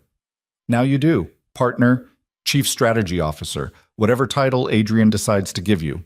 Margaret raised her glass. Welcome to the life, Lena. Try not to die too quickly. I'm looking forward to working with you. They waited. Time crawled past. Lena tried not to think about what was happening in that warehouse in Pilsen. Tried not to imagine Adrian in danger. Failed spectacularly. An hour passed. Then another. Lena's phone buzzed with a text from Adrian. It's done. Coming home. 2 words that carried the weight of violence and finality. Margaret saw her expression and smiled. He's fine. If he wasn't, that message would have come from Victor. How do you know? Because I've been in this business for 20 years, and I know how Adrian operates. When he says it's done, it means exactly that. Park is finished. Another 30 minutes crawled past before the elevator opened. Adrian stepped out alone, and Lena's heart clenched at the sight of him. His shirt was torn. Blood spattered his face and hands, but he was walking, breathing, alive. She ran to him. His arms closed around her, and she didn't care about the blood or the violence or anything except the fact that he'd come back. It's over, he said into her hair. Park's dead. His operation is destroyed. His people are scattered or eliminated. And his triad backers received a very clear message about respecting territorial boundaries. What message? The kind that doesn't need translation. He pulled back, cupped her face. You're safe now. We both are. Margaret cleared her throat. I'm going to coordinate cleanup and damage assessment. You two have earned some privacy. She paused at the elevator. Adrian, the penthouse is going to need significant repairs. Might take a week. Lena can stay with me during reconstruction. I assumed as much. Margaret's smile was knowing. Congratulations on the successful operation, both of you. She left them alone in the destroyed penthouse. Adrian looked around at the damage with something like resignation. Park really did a number on this place. Margaret said he was looking for me. He was. Thank whatever deity you choose that you weren't here. His hands tightened on her shoulders. When I realized the Marina Towers was a diversion, when I understood what he was actually doing, I'm fine. We're both fine. This time. But Lena, this is what life with me looks like. Violence, danger, enemies who will use anyone close to me as a weapon. His voice was raw. I can protect you. I can give you security and resources and anything you want, but I can't promise you safety. Not completely. Not in this world. Lena thought about her studio apartment, her invisible life. 3 years of safety and loneliness and pretending she was something she wasn't. I don't want safety, she said. I want this. You. All of it. You don't know what you're saying. I know exactly what I'm saying. She pulled him down and kissed him fiercely. I'm not some civilian you picked up who doesn't understand the costs. I've been part of your empire for 3 years. I've made the choices. I've crossed the lines. I'm not innocent, Adrian. I never have been. His laugh was sharp and surprised. No, you really haven't. So stop trying to protect me from a life I've already chosen. Stop acting like I need to be sheltered from reality. She met his eyes. I'm your partner. In everything. That's what I want. That's what I'm choosing. Adrian studied her face like he was memorizing every detail. Then he kissed her with an intensity that made her forget about the blood and the violence and the destroyed penthouse around them. When he finally pulled back, his smile was fierce. Partners, then. In everything. In everything, she confirmed. He took her hand and led her to the one corner of the penthouse that had somehow survived intact, his private office. Inside, he pulled out a small box from his desk drawer. I was going to wait until this was over, until things were settled. He opened the box. Inside was a key identical to the one he'd left in his jacket. But things are never going to be truly settled in this life. There's always going to be another threat, another enemy, another war to fight. What is it? A key to my private residence. The place I actually live when I'm not maintaining appearances here. He pressed it into her palm. I want you there with me. Not as my assistant, not even as just my partner in business. As mine. The possessiveness should have rankled. Instead, it made something fierce and warm bloom in Lena's chest. Okay. Okay? He laughed. That's becoming your favorite word. It's efficient. Says everything that needs to be said without wasting time. She closed her hand around the key. When do we start? Tonight, right now. I'm taking you home and we're leaving all of this. He gestured at the destruction for Margaret and the cleanup crew to handle. What about the investigation? The police? Already handled.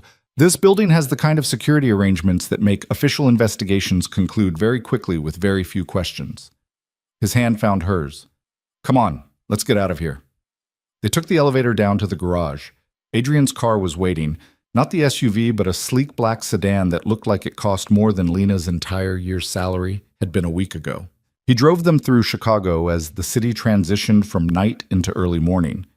They left the downtown core behind, heading north into neighborhoods that got progressively quieter and more residential.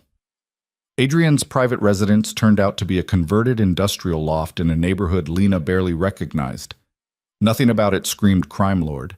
It looked like where a successful architect or designer might live. Inside was even more surprising. Clean lines, comfortable furniture, books on shelves, art on walls that looked chosen for personal taste rather than investment value.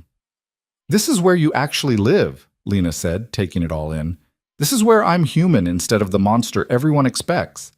He shrugged out of his ruined jacket. The penthouse is for business, for maintaining the image. This is home. Lena wandered through the space, seeing pieces of Adrian she'd never glimpsed before. Classical music vinyl, photography books, a kitchen that looked actually used. I don't know what I expected, she admitted, but it wasn't this. What did you expect? Skulls and weapons displays? Maybe. She turned to face him. Everything I thought I knew about you keeps shifting. Good. That means you're seeing me instead of the legend. He moved closer. I'm not just the ice-cold crime lord. I'm also the man who collects jazz records and makes terrible coffee and has spent 3 years trying not to notice how extraordinary his assistant was. Why? Because noticing you meant wanting you, and wanting you meant risking the most functional partnership I'd ever had. His hands framed her face. I told myself I couldn't afford the distraction, that mixing business with anything personal would destroy what we'd built. But the truth is, I was just afraid. Of what? Of this. Of letting someone matter enough that losing them would break me.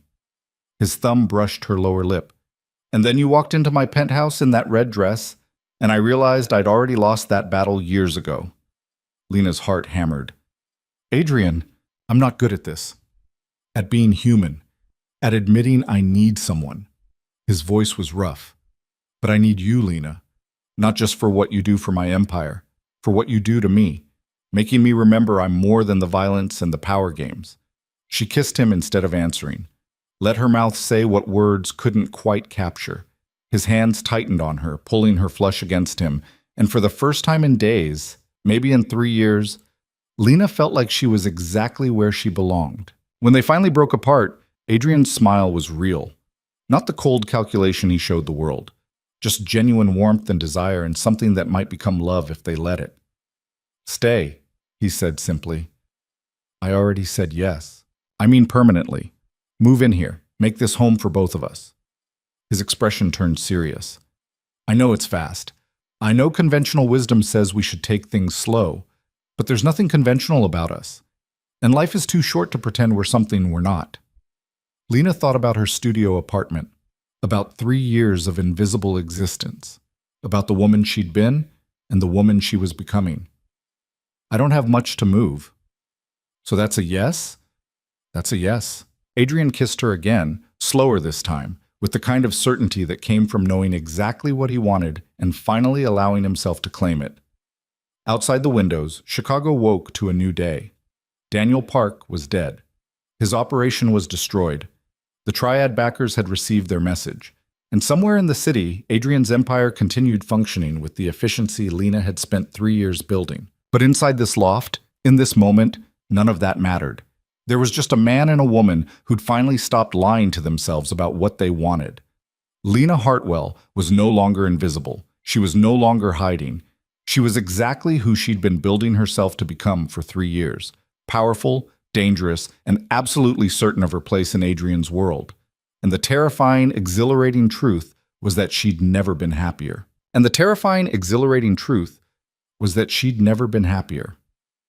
Lena woke to sunlight streaming through unfamiliar windows and Adrian's arm draped across her waist. For a moment, she let herself just exist in the warmth and quiet, pretending the world outside this loft didn't include crime empires and body counts. Then her phone buzzed on the nightstand. Reality reasserted itself, asserted. Margaret's text was characteristically blunt. Council meeting at noon. Your presence required. Wear something that says, I helped destroy our enemies, and I'll do it again. Lena smiled despite herself and typed back, I don't own anything that says that. Then buy something. Charge it to the business account Adrian should have given you weeks ago. Adrian stirred beside her, his voice rough with sleep. What's Margaret want? Council meeting at noon. Of course she does. He pulled her closer, his face buried in her hair. Can't we have one morning without someone requiring something? You run a criminal empire. I don't think mornings off are part of the package. They should be. I'm adding it to the benefit structure. His hand traced lazy patterns on her hip. Stay here. Call in sick. Let them figure things out without us for once. It was tempting, but Lena had spent 3 years learning that power required constant maintenance, and absence was just another word for vulnerability. We can't. You know we can't. She turned to face him. Park is dead, but his backers are still out there. His people are scattered, but not all eliminated. And Margaret said there's already talk about who's going to try to claim his territory. Adrian's expression shifted from sleepy contentment to cold calculation in seconds. Who's talking? She didn't say. Just that we need to address it before it becomes a problem. Everything becomes a problem if you ignore it long enough. He sat up, the sheet falling away from his chest. Fine. Council meeting at noon. But first, coffee and breakfast that doesn't come from a paper bag. They moved through this morning with an ease that surprised Lena. Adrian made coffee that was, as promised, terrible. She made eggs that were barely edible. They ate standing at his kitchen counter like normal people, and for 20 minutes they weren't crime lord and strategist, just two people figuring out how to share space. Then Lena's phone rang. Unknown number. She almost didn't answer, but instinct, 3 years of being Adrian's first line of defense, made her pick up. Miss Hartwell. The voice was smooth, accented, unfamiliar. My name is Vincent Zhao. I represent certain business interests that were recently affiliated with Daniel Park. Adrian's head snapped up. Lena hit the speaker button. I don't discuss business over unsecured lines, Mr. Zhao. Of course not, which is why I'm calling to arrange a meeting today, before you and Mr. Voss make any decisions that might be regrettable for all parties involved. Are you threatening me? I'm offering an opportunity for dialogue. Daniel Park was reckless and paid the price. His backers understand that. But the territory he was developing still has value, and there are questions about how that value will be distributed now that he's gone. Adrian was already on his own phone, texting rapidly. Lena kept her voice calm. What makes you think I have any authority to discuss territorial distribution? Please, Miss Hartwell. We've been watching you for some time. You're far more than Adrian Voss's assistant. You're his architect, the mind behind his expansion. Zhao's voice carried something between respect and threat, which is why we'd like to meet with you specifically. Today, 2 o'clock. The Sterling Hotel, room 2847. I'll need to consult with my partner before agreeing to any meetings. Your partner's listening right now, isn't he? Zhao sounded amused. Tell him we come in good faith. No weapons. No entourage. Just conversation between professionals about mutually beneficial arrangements. The line went dead. Adrian's expression was dark. The Sterling Hotel is neutral territory. High-end enough that violence would be noticed. Public enough that an ambush would be complicated. You think it's legitimate? An actual offer to negotiate? I think it's a probe. They want to see how we respond, whether we're confident or defensive, strong or vulnerable. He set down his phone. Margaret's already running background on Vincent Zhao. If he's who I think he is, he's a fixer for the Hong Kong syndicates. High level, connected. Dangerous in ways that don't involve guns. So we don't go. We go. But carefully. Adrian moved to the windows, staring out at Chicago. Park's backers lost their investment when we killed him. Now they're trying to salvage something from the wreckage. If we refuse to meet, we look afraid. If we meet unprepared, we show weakness. And if we meet prepared, then we control the narrative. Make them understand that Chicago isn't available for expansion, regardless of how much money they throw at it. He turned back to her. But Lena, this isn't going to be like Park. These people are sophisticated. They'll come at us through lawyers and legitimate businesses and financial pressure, not street-level violence. I know. I've read their files. His eyebrow arched. When did you read their files? 6 months ago, when I noticed unusual capital flows into real estate that matched patterns from Hong Kong investment groups. I flagged it as a potential vulnerability, but you were dealing with the Irish problem at the time, so I just monitored it myself. Adrian stared at her. You've been tracking foreign investment patterns for 6 months without telling me. I put it in the briefings, the ones you don't read. I need to start reading those briefings. Yes, you do. Lena finished her terrible coffee. If we're meeting Zhao at 2, I need to go shopping. Margaret's right. I don't own anything that projects the right image for this kind of negotiation. Take Marcus. And my credit card. Buy whatever you need. He pulled her close, kissed her forehead. And Lena, be intimidating. These people need to see that taking you was never going to work because you're not a weakness. You're a weapon. She met his eyes. I can do that.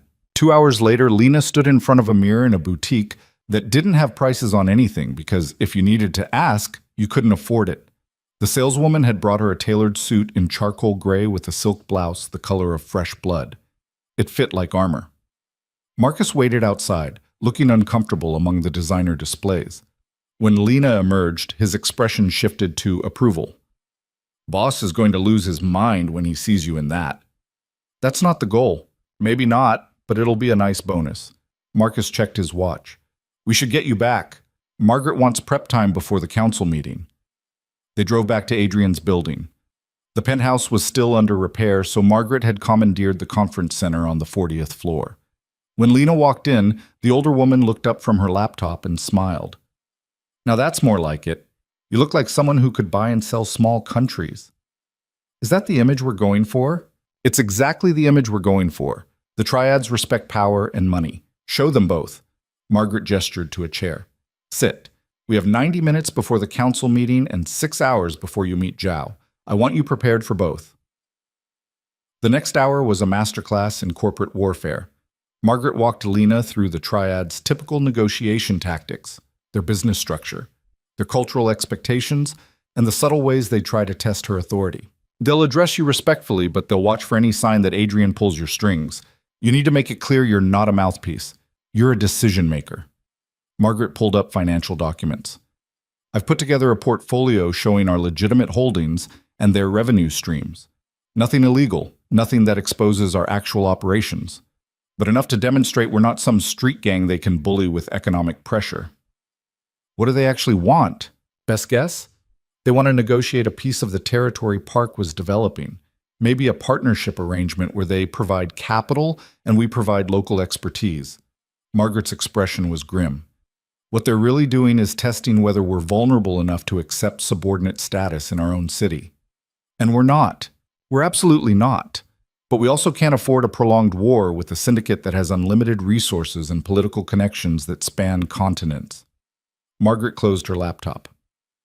This is where your particular skills become essential, Lena.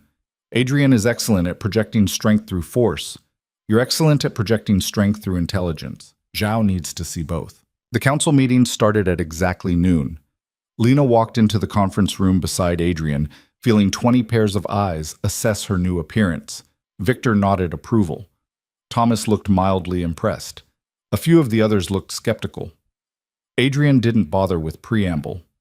Daniel Park is dead. His operation is dismantled. His people are scattered or eliminated. As of this morning, we've absorbed 4 of his legitimate businesses and seized control of his primary distribution network. What about his backers? Someone asked. His backers reached out this morning. They want a meeting to discuss territorial arrangements. Adrian gestured to Lena. Miss Hartwell and I will be handling that negotiation. Victor leaned forward. Is that wise? Bringing her into direct contact with the people who just tried to kill her? They didn't try to kill her. Park did. His backers are too sophisticated for that kind of crude approach. Adrian's hand settled on Lena's shoulder. And yes, it's wise. Because Lena understands their financial tactics better than anyone in this room. When they try to pressure us through economic leverage, she'll dismantle their arguments before they finish making them. Margaret spoke up. I've analyzed their known holdings in Chicago.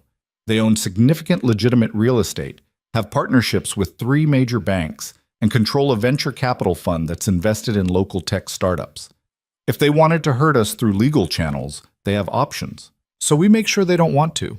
Lena pulled up her presentation. I've identified 6 points of mutual vulnerability. Places where our operations intersect with theirs in ways that would damage both parties, if exposed. We go into this meeting making it clear that warfare would be mutually destructive. She walked them through it. The overlapping supply chains, the shared political connections, the financial institutions that served both organizations. By the time she finished, even the skeptics looked convinced. You're proposing mutually assured destruction as a negotiating tactic, Victor said. I'm proposing reality as a negotiating tactic. They need to understand that we're not isolated criminals they can pressure. We're integrated into the same systems they use. Attacking us means attacking their own infrastructure. Adrian's smile was fierce. Any other concerns about bringing Lena to this meeting? Silence. Good. Then let's move on to the consolidation of Park's former territories. They spent the next hour dividing up the spoils. Lena watched Adrian manage his people with the same precision he applied to everything, giving each person enough to feel rewarded while maintaining absolute control over the strategic assets. It was a performance, and he executed it flawlessly. When the meeting ended, Margaret pulled Lena aside.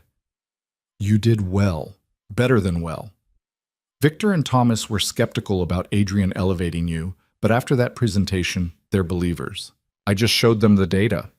You showed them that you understand this business at a level that took most of them 20 years to achieve. That's not nothing. Margaret checked her watch. You have 4 hours until the Zhao meeting. Go home, rest, prepare mentally. This negotiation is going to be different from anything you've done before. Lena found Adrian in the hallway, already on his phone coordinating something. He ended the call when he saw her. Ready to go? Where? Home. Our home, where we can have a few hours of peace before we walk into the lion's den.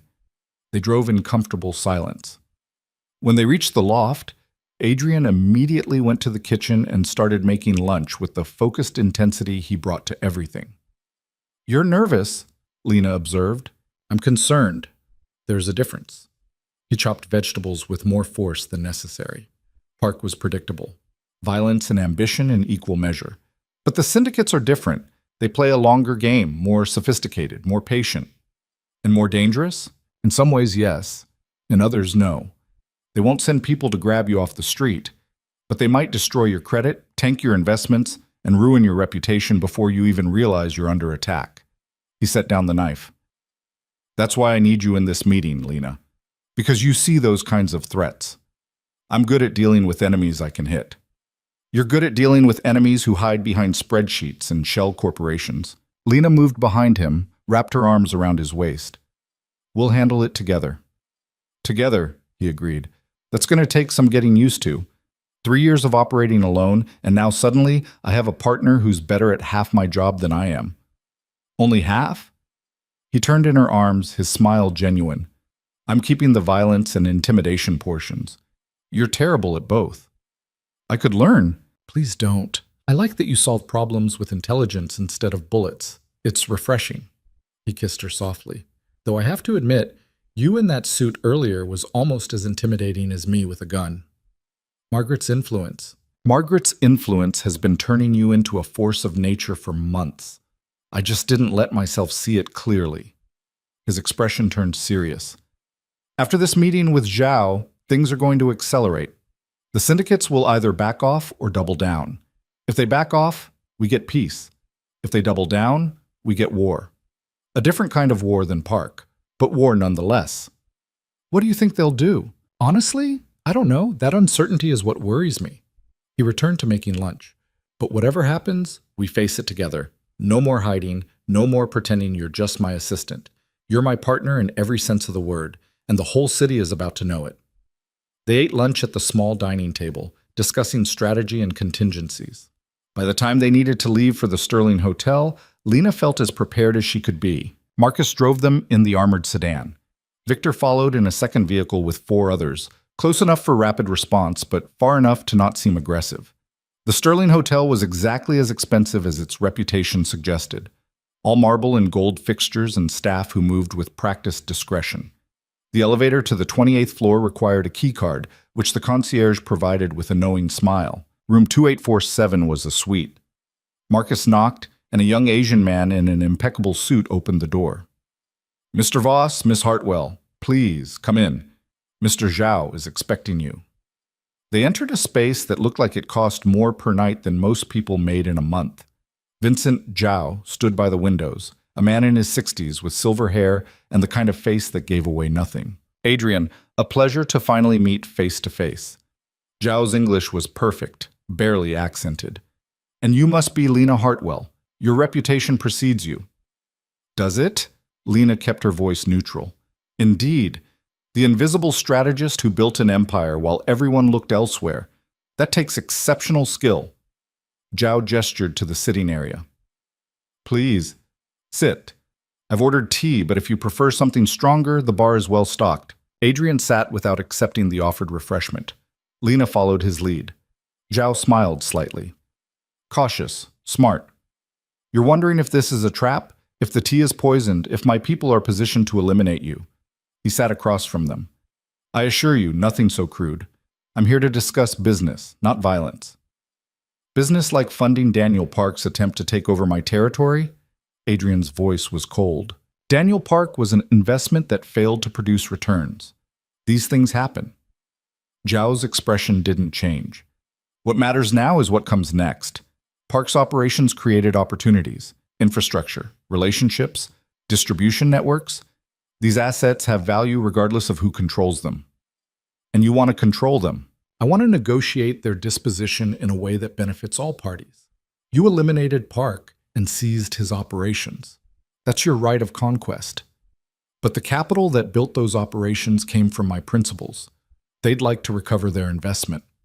Lena spoke for the first time. "Your principals invested in a hostile takeover of established territory. The investment failed. That's the nature of risk." Zhao's attention shifted to her fully. "Miss Hartwell, direct and accurate. I appreciate clarity." He pulled out a folder. "Let me be equally clear. My principals have invested $30 million into Chicago operations over the past 18 months. Daniel Park squandered that investment through recklessness and poor judgment. We accept responsibility for backing an incompetent operator. However, we'd like to propose an alternative arrangement." "We're listening," Adrian said. Joe slid the folder across the table. "A partnership. You retain operational control of all current territories. We provide capital for expansion into markets you've identified but lack resources to develop. Revenue sharing on new ventures, 60-40 split in your favor, complete autonomy on local operations." Lena opened the folder. Financial projections, proposed business structures, detailed analysis of expansion opportunities. It was professional, thorough, and almost certainly hiding ulterior motives. "This gives you access to our financial systems," she said, "our suppliers, our distribution networks, everything you'd need to eventually cut us out." Chow's smile was approving. "You see the long game? Good. Yes, this structure would give us insight into your operations. But it would also give you access to our capital networks, our overseas connections, and our political protection. The question is whether the benefits outweigh the risks." Adrian leaned back. "You're asking us to trust that you won't eventually try what Park tried, just more slowly and carefully. I'm asking you to recognize that your organization, while powerful locally, has limitations. You can't expand beyond the Midwest without triggering conflicts with established territories. You can't access Asian markets without our connections. You can't move into legitimate international commerce without our financial infrastructure. Zhao's expression was reasonable, almost friendly. Daniel Park tried to take what he wanted through force. We're offering to build something mutually beneficial. The difference is respect. Lena caught Adrian's eye. They'd prepared for this exact pitch, the offer that sounded reasonable but created dependency. We need time to review your proposal, she said. Consult with our financial people. Run projections on the proposed revenue shares. Of course. Take a week. 2 if you need it. Zhao stood, clearly ending the meeting. But understand that this offer has an expiration date. My principals are patient, but not infinitely so. If you reject partnership, they'll pursue their Chicago interests through other means. Other means? Adrian's voice dropped into dangerous territory. Legal means. Legitimate business competition, regulatory pressure through political channels. Nothing crude or illegal. Zhao's smile was thin. We're not gangsters, Mr. Voss. We're businessmen. When we wage war, we do it with lawyers and accountants and politicians, much more effective than bullets and much harder to defend against. The threat was clear. Accept partnership or face economic warfare that could dismantle their empire without a single shot fired. Adrian stood. We'll be in touch. I look forward to it. Miss Hartwell. Zhao extended his hand. It's been a pleasure. You're everything my research suggested. I hope we'll be working together soon. Lena shook his hand, feeling the strength in his grip and the calculation in his eyes. We'll see. They left the suite in silence. In the elevator, Marcus spoke quietly. That went better than expected. No threats, no violence. That was all threat, Adrian said. Just wrapped in civility and business proposals. They drove back to the loft without speaking. Lena's mind was racing through implications and countermoves. Zhao's offer was sophisticated, well-structured, and potentially devastating if they rejected it. Inside the loft, Adrian poured them both drinks and settled on the couch. Tell me what you're thinking. I'm thinking we can't accept his deal. The structure gives them too much access and creates dependencies we can't afford. Lena sat beside him. But I'm also thinking we can't outright reject it without a credible alternative. If they come at us through legal and financial channels, we're vulnerable in ways we weren't with Park. So we need a third option, something that protects us from their economic warfare without giving them control. Yes, and I think I know how to do it. She pulled out her phone, opened her notes. We've been operating in the shadows for 3 years, building wealth but keeping it hidden. What if we stopped hiding? Adrian frowned. Explain. Margaret has been structuring our legitimate businesses to withstand scrutiny. The restaurants, the real estate holdings, the construction company. What if we took all of that and went public? Created a legitimate corporate structure that's too visible, too integrated into normal business channels to attack without drawing attention. You want to legitimize the empire. I want to build a fortress around it. The illegal operations continue underground, but above ground, we become a normal corporation with shareholders, public filings, regulatory compliance. Zhao can't wage economic warfare against a company that looks exactly like every other real estate development firm in Chicago. Adrian stared at her. That's brilliant and insane and might actually work. Margaret would need to structure it carefully. We'd need lawyers who specialize in corporate formation. We'd need to firewall the illegal operations completely from the legitimate business. Lena's mind was already racing through implementation details. But if we do it right, we become untouchable through conventional economic pressure, and we do it without needing Zhao's partnership. How long would something like this take? To do it properly? 6 months minimum? Maybe a year? We don't have a year. Zhao gave us 2 weeks. Then we bluff. We tell him we're exploring our own expansion plans through legitimate channels. Buy ourselves time while we actually implement the structure. Lena met his eyes. It's risky, but it's better than accepting a deal that will eventually destroy us or rejecting it and facing immediate attack. Adrian pulled her close, kissed her hard. How are you this smart? 3 years of watching you operate and thinking about how to protect what we built. What we built, he repeated. I like the sound of that. He stood, pulling her up with him. Call Margaret. Tell her we need an emergency meeting. Tonight. I want her opinion on this legitimization strategy before we commit to anything. Lena made the call. Margaret answered on the first ring. Tell me you didn't accept Zhao's offer. We didn't. But we need to talk about alternatives. How fast can you get here? Adrian's place? Give me 30 minutes. A pause. This better be good, Lena. I had tickets to the symphony. It's better than good. It might save us. Margaret arrived 28 minutes later, looking annoyed at missing her concert, but intrigued by the urgency. Lena walked her through the legitimization strategy while Adrian added tactical considerations. By the time she finished, Margaret was smiling. This is exactly the kind of thinking that makes you invaluable. Yes, it could work. Yes, it would take significant time and resources. But yes, it would protect us from the kind of economic warfare Zhao threatened. Can we do it in the timeline we have? Adrian asked. We can start it. Get the corporate structure filed. Make enough noise about legitimate expansion that Zhao's people hear about it and realize we're not dependent on their capital. Margaret pulled out her laptop. I'll need to bring in external counsel, people who specialize in corporate formation and don't ask too many questions about where the funding comes from.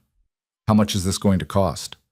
Conservatively, $5 million for legal and accounting fees. Another $10 million in legitimate capital to demonstrate we're serious about the business. Margaret looked at Adrian. Can you access that much clean money quickly? Yes, I've been moving profits into legitimate accounts for years, waiting for the right opportunity to deploy them. Then this is that opportunity. Margaret started typing. I'll have preliminary structures drafted by morning. We'll need to move fast, but if we can show Zhao a credible alternative within 2 weeks, he'll have to reconsider his approach. They worked late into the night, building the framework for what would become Voss Development Corporation, a legitimate real estate and construction business built on a foundation of carefully laundered money and protected by layers of legal structures that would withstand everything except federal investigation. It was after midnight when Margaret finally packed up her laptop. Get some sleep, both of you. Tomorrow we start building your empire in daylight instead of shadows. After she left, Lena and Adrian stood at the windows overlooking Chicago. Somewhere out there, Zhao's people were monitoring their communications, tracking their movements, waiting to see how they'd respond to the partnership offer. We're betting everything on this legitimization strategy, Adrian said quietly. If it doesn't work, if Zhao sees through it, or we can't execute fast enough, we'll be exposed and vulnerable. I know. And you still think it's the right move? I think it's the only move that doesn't end with us either subordinate to the triads or at war with them. Lena leaned into his warmth. We've been building toward this for 3 years without realizing it. All the legitimate businesses, the careful financial structures, the relationships with local politicians and business leaders. We've been creating the foundation. Now we just need to build the visible structure on top of it. Adrian's arm wrapped around her waist. A week ago, you were my invisible assistant. Now you're architecting the transformation of my entire empire. Our empire. Our empire, he agreed. Strange how fast everything can change. Not that fast. This has been building for 3 years. We just finally stopped pretending it was anything else. She turned in his arms. Are you scared? Terrified. But also more certain than I've ever been that this is right. His hand cupped her face. Whatever comes next, we face it together. Together, she echoed. They stood there for a long moment, two people who'd found each other in shadows and violence, now stepping into the light and hoping it didn't destroy them. Outside, Chicago glittered with possibility and danger in equal measure.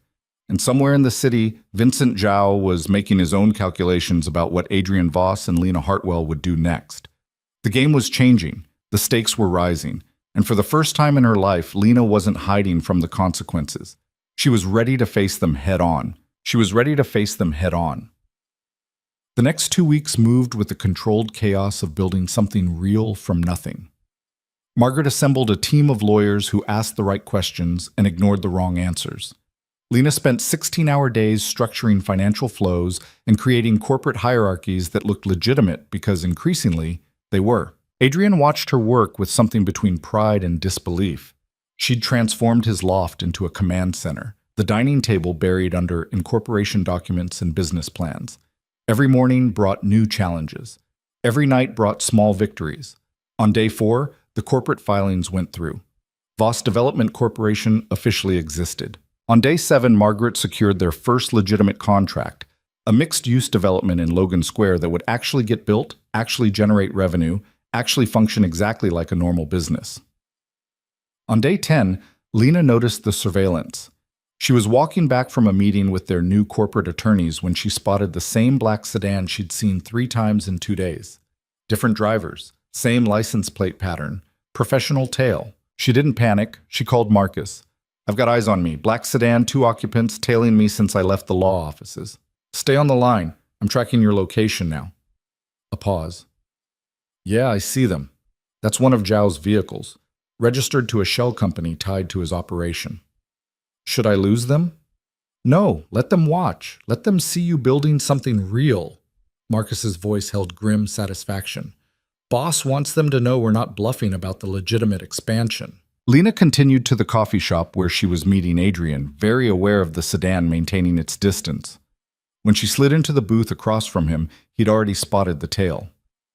"They're getting nervous," he said quietly. "Good. Or they're getting ready to make a move. Margaret says Zhao's been making calls, checking with his contacts in corporate law, trying to verify that our filing is real." Adrian's smile was sharp. "He's realizing we weren't asking for his partnership. We were buying time to make ourselves bulletproof." "We're not bulletproof yet. The corporation is filed, but it's still just paperwork.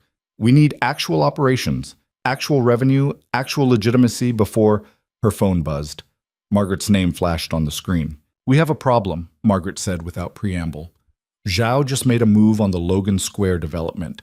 He bought out our primary contractor and convinced the City Planning Commission to delay our permits." Lena's stomach dropped. "How much delay?" 6 months if we're lucky. Indefinitely if he keeps applying pressure." Margaret's voice was tight. "This is exactly what I warned about. Economic warfare. He's going to strangle the legitimate business before it can get established." Adrian's expression went cold. "Where is he now?" "His hotel suite. Same place as the first meeting." Margaret paused. "Boss, we can't respond with violence. Not to this. He's operating completely within legal bounds. If we retaliate the way we did with Park, we prove we're exactly what he thinks we are. Criminals who can't compete in the legitimate world." "So what do we do?" Adrian's voice was dangerous. "Let him destroy what we're building?" Lena's mind raced through options and discarded them just as fast. Traditional business responses would take too long. Legal action would be expensive and uncertain. They needed something faster, sharper, more decisive. "I need to see all of Zhao's Chicago holdings," she said. "Everything. Real estate, business partnerships, political connections, all of it." "Why?" Margaret asked. "Because if he's going to attack our legitimate operations, we need to understand what legitimate operations he values enough to protect." Lena was already standing. "Send me everything you have. I need 2 hours." Adrian followed her out of the coffee shop. The black sedan pulled into traffic behind them. Lena barely noticed.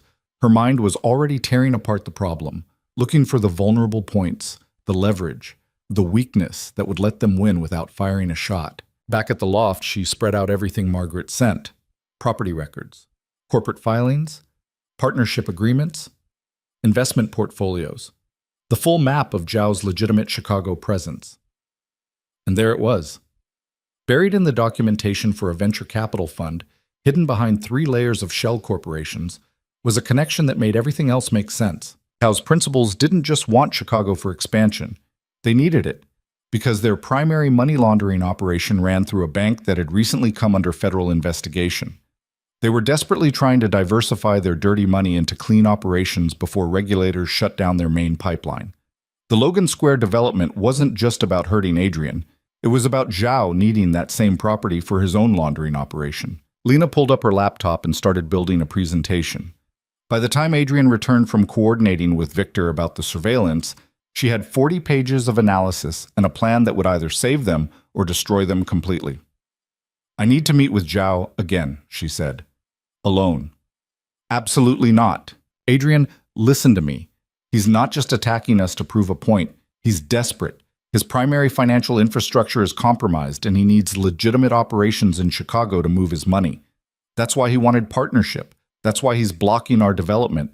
He needs the same properties we do." Adrian studied the documentation she'd assembled. His expression shifted as he understood the implications. If his money laundering operation is exposed, His principals will hang him out to dry. Exactly. Which means we have leverage, real leverage, the kind that doesn't require violence. Lena pulled up another file. But I need to deliver it personally, face to face, without you there to make it about territorial dominance. This has to be professional to professional. He could kill you. He won't. Because I'm going to give him exactly what he needs, a way out that doesn't involve destroying us or exposing himself. She met Adrian's eyes. Trust me, the way I've trusted you. The silence stretched. Then Adrian pulled out his phone and dialed.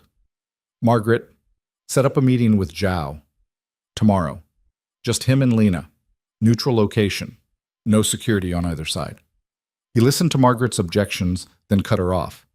It's not up for debate. Make it happen. He ended the call and turned to Lena. If anything goes wrong, it won't. But if it does, I will burn his entire organization to the ground. I will spend every dollar I have in cash and every favor I'm owed to destroy him so thoroughly that his name becomes a cautionary tale. Adrian's hands framed her face. You understand that, right? You're not just my partner anymore. You're everything, and I protect what's mine. Lena kissed him, fierce and certain. I know. That's why this is going to work. The meeting happened at a law office in the Loop. Neutral territory, professional setting, no weapons, no entourages. Just Lena and Vincent Zhao in a conference room with glass walls and a dozen witnesses in the adjacent offices. Zhao arrived exactly on time, his expression carefully neutral. Miss Hartwell, I admit I'm curious why you wanted this meeting. Because we have a problem, both of us, and I think we can solve it without destroying each other. Lena slid a folder across the table. Your primary financial institution is under federal investigation, the one you've been using to process overseas capital for the last 6 years. You have approximately 8 weeks before the investigation results in regulatory action that will freeze your access. Zhao's expression didn't change, but something flickered in his eyes. That's speculation. It's fact. I have contacts in banking compliance who confirmed the investigation timeline. Lena opened the folder.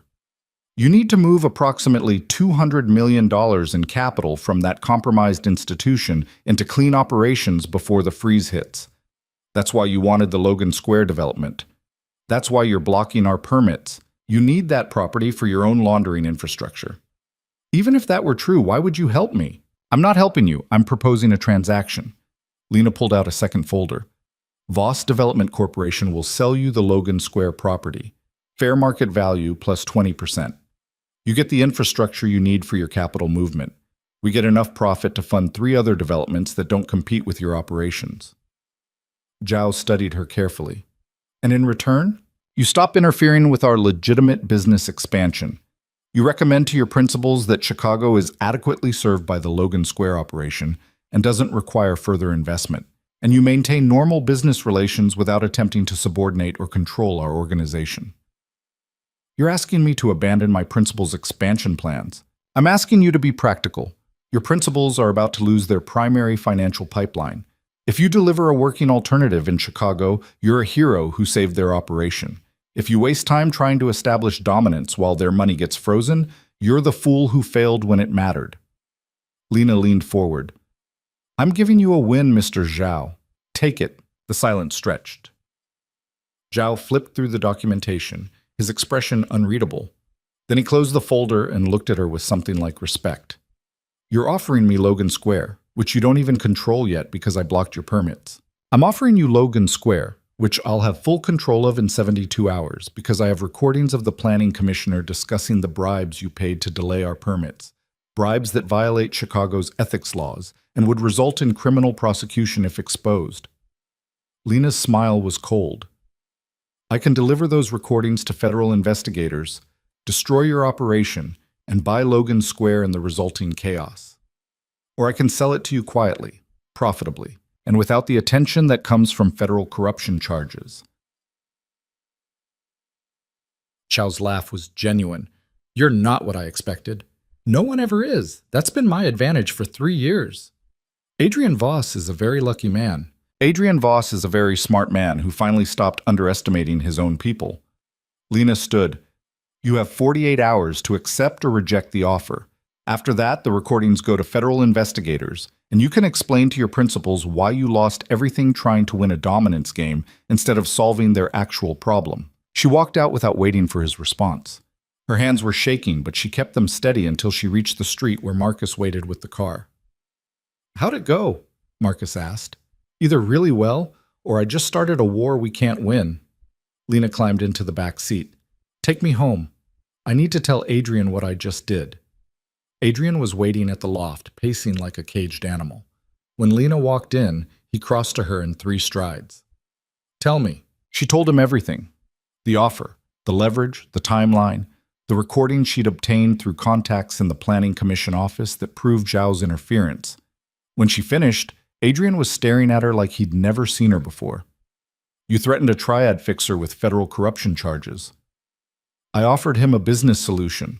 The threat was just encouragement to accept it." "Lena, if he rejects this, he won't, because I didn't just threaten him. I gave him exactly what he needs to save face with his principals and solve their actual problem." She moved to the windows. "That's the difference between me and you, Adrian. You would have threatened him with violence, made it about power and dominance. But this isn't a street fight. It's a business negotiation. And in business, everyone needs to walk away with something." Adrian pulled her into his arms. "You're terrifying. You know that, right?" "I learned from the best." They waited. 48 hours felt like 48 days. Lena worked on backup plans and contingencies. Adrian coordinated with his people, preparing for the possibility that Zhao would reject the offer and they'd need to pivot to more aggressive tactics. Margaret called on R47. Zhao accepted. He's sending a contract for Logan Square. Purchase price is exactly what you quoted. He also sent a separate agreement pledging non-interference in Voss Development Corporation operations for a period of 10 years. Lena closed her eyes, relief washing through her. It worked. It worked because you understood what he actually needed instead of what he said he wanted. That's exceptional strategic thinking. Margaret's voice held approval. How does it feel to have just saved the Empire with nothing but intelligence and well-timed leverage? Exhausting. Get used to it. This is your life now. A pause. Boss wants to know if you're ready for the next phase. What next phase? Making Voss Development Corporation actually functional. We've got the Logan Square sale profit. We've got protection from triad interference. Now we need to build something real that generates legitimate revenue and creates the fortress you envisioned. Lena looked at Adrian, who was watching her with fierce pride. Tell him I'm ready. The next 6 months were a blur of corporate transformation. Lena and Margaret restructured the entire organization, creating clear divisions between legitimate operations and underground activities. Adrian's illegal empire continued functioning in the shadows, but increasingly, the legitimate businesses grew larger, more profitable, more real. The Logan Square development sale to Zhao went through without complications. They used the profit to fund 3 new projects, residential developments in neighborhoods that were gentrifying, positioned perfectly to ride the market growth. Lena hired staff, real employees with backgrounds in real estate, construction management, urban planning. People who had no idea they were working for a former crime lord because increasingly they weren't. They were working for a legitimate development corporation that happened to be owned by someone with an interesting past. Adrian struggled with the transition. He was built for shadows and violence, not boardroom negotiations and municipal permit applications. But he learned, slowly, imperfectly, with Lena guiding him through every step. I feel like I'm becoming someone else, he admitted one night, 6 months into the transformation. They were in bed in the loft that had become their shared home, exhausted from another 16-hour day of building something new. You're not becoming someone else. You're becoming who you would have been if circumstances had been different. Lena traced patterns on his chest. The strategic mind was always there, the ability to build and protect and manage complex systems. You just applied it to illegal operations instead of legal ones. And now you're proving you can do both. The underground operations fund the legitimate business until the legitimate business is self-sustaining. Then eventually, if we do this right, you won't need the illegal side at all. Adrian was quiet for a long moment. Is that what you want? For me to go completely legitimate? I want you to have choices. Right now, you're trapped in this life because walking away means losing everything. But if we build Voss Development into something real, something that can't be seized or destroyed. You could choose to step back from the violence, or not, but it would be a choice instead of a necessity. What about you? What do you want? Lena considered the question. 6 months ago, she would have said she wanted safety, invisibility, a quiet life where no one noticed her. Now? She wanted exactly this: the challenge of building something from nothing, the satisfaction of seeing strategies succeed, the partnership with someone who valued her mind as much as her loyalty. I want to keep building this with you, however long it takes, whatever form it needs to take. She met his eyes. I'm not going anywhere, Adrian. You're stuck with me. His smile was real and rare. Good, because I'm not letting you go. They worked, they built, they transformed. By the end of the first year, Voss Development Corporation employed 47 people and had completed 2 major projects that generated legitimate profit. The company appeared in Chicago business publications as a rising player in urban development. Lena gave interviews to real estate journals, her face and name becoming known in circles that had nothing to do with crime. Adrian hated the publicity at first, but Margaret convinced him that visibility was protection. Hard to make people disappear when their photos appeared in the Tribune business section. The underground operations continued, smaller and more careful. Adrian maintained control of his original territories but stopped expanding. The money flowed upward into the legitimate business, slowly being laundered into something clean and defensible. Victor and Marcus transitioned into corporate security roles. Thomas became head of construction oversight. Margaret became CFO officially, the title finally matching her actual authority. And Lena became chief operating officer of Voss Development Corporation, the strategist who'd been invisible for 3 years now operating in full daylight. The day the Tribune ran a feature article about Chicago's most innovative real estate developers, with Lena and Adrian photographed at one of their completed projects, Margaret framed it and hung it in the corporate office. You've come a long way from the woman who wore the same 3 outfits and tried to be furniture, Margaret said, studying the photo. Sometimes I miss being invisible, Lena admitted. Liar! You were never invisible. You just made people think you were while you rebuilt an empire from the inside. Margaret's smile was proud. You're exactly where you belong, both of you.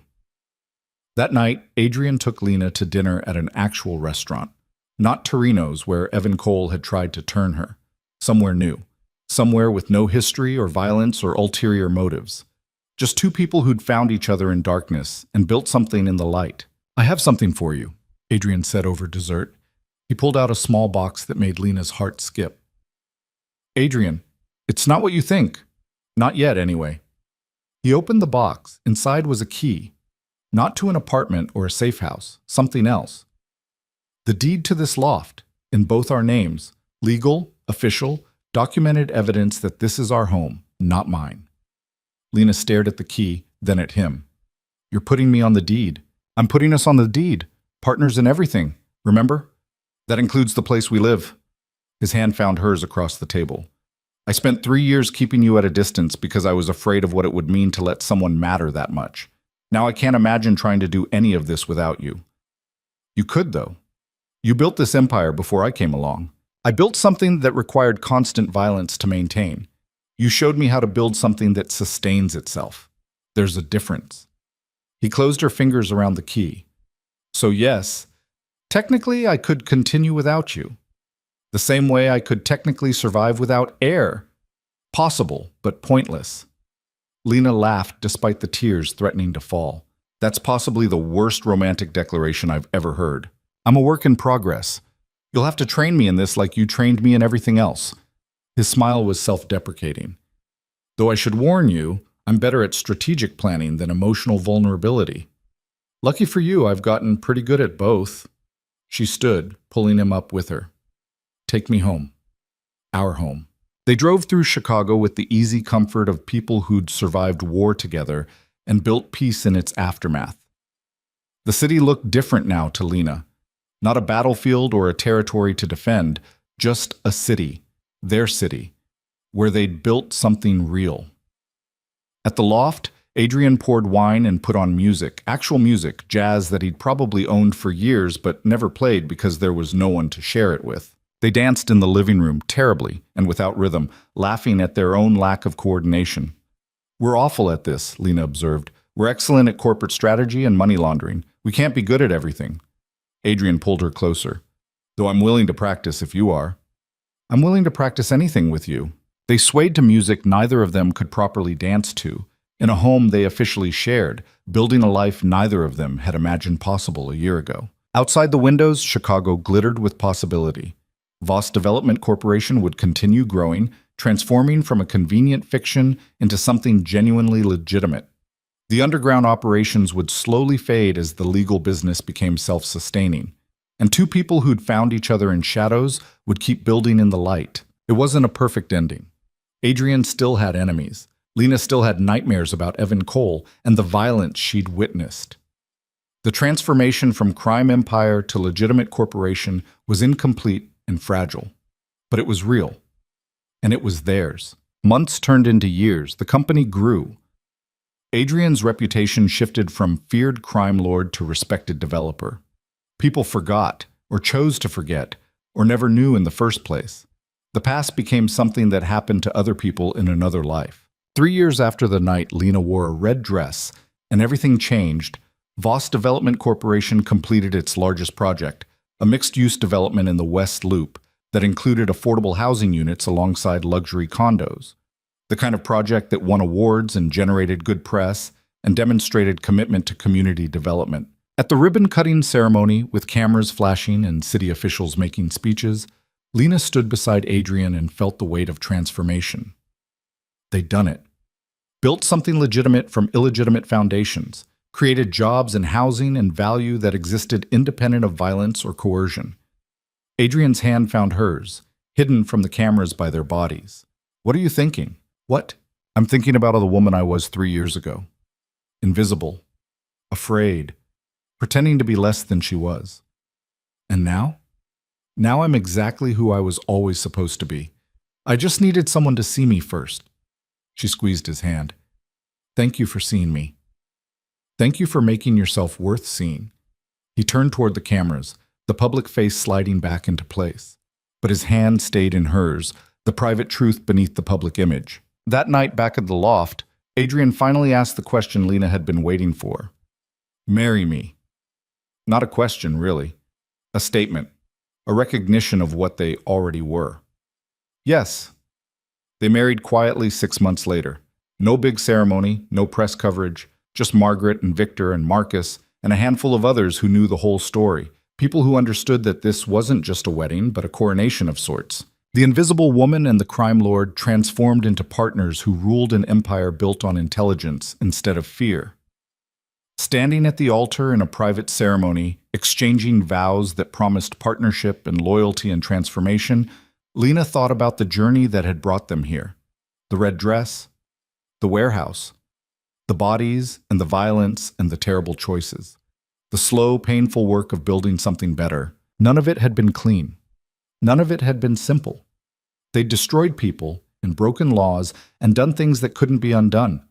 But they'd also built something real. Something that employed people and housed families and contributed to the city instead of bleeding it. When the officiant pronounced them married, when Adrian kissed her in front of the few people who mattered, Lena felt the weight of 3 years of transformation settle into certainty. This was who they were. Not criminals pretending to be legitimate, not business people hiding a dark past. Something new.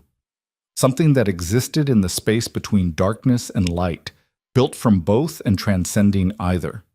Years later, when journalists wrote about the rise of Voss Development Corporation, they'd tell a sanitized story. Businessman Adrian Voss and his brilliant partner Lena Hartwell, transforming Chicago neighborhoods through innovative development strategies. The truth was darker, more complicated, more human.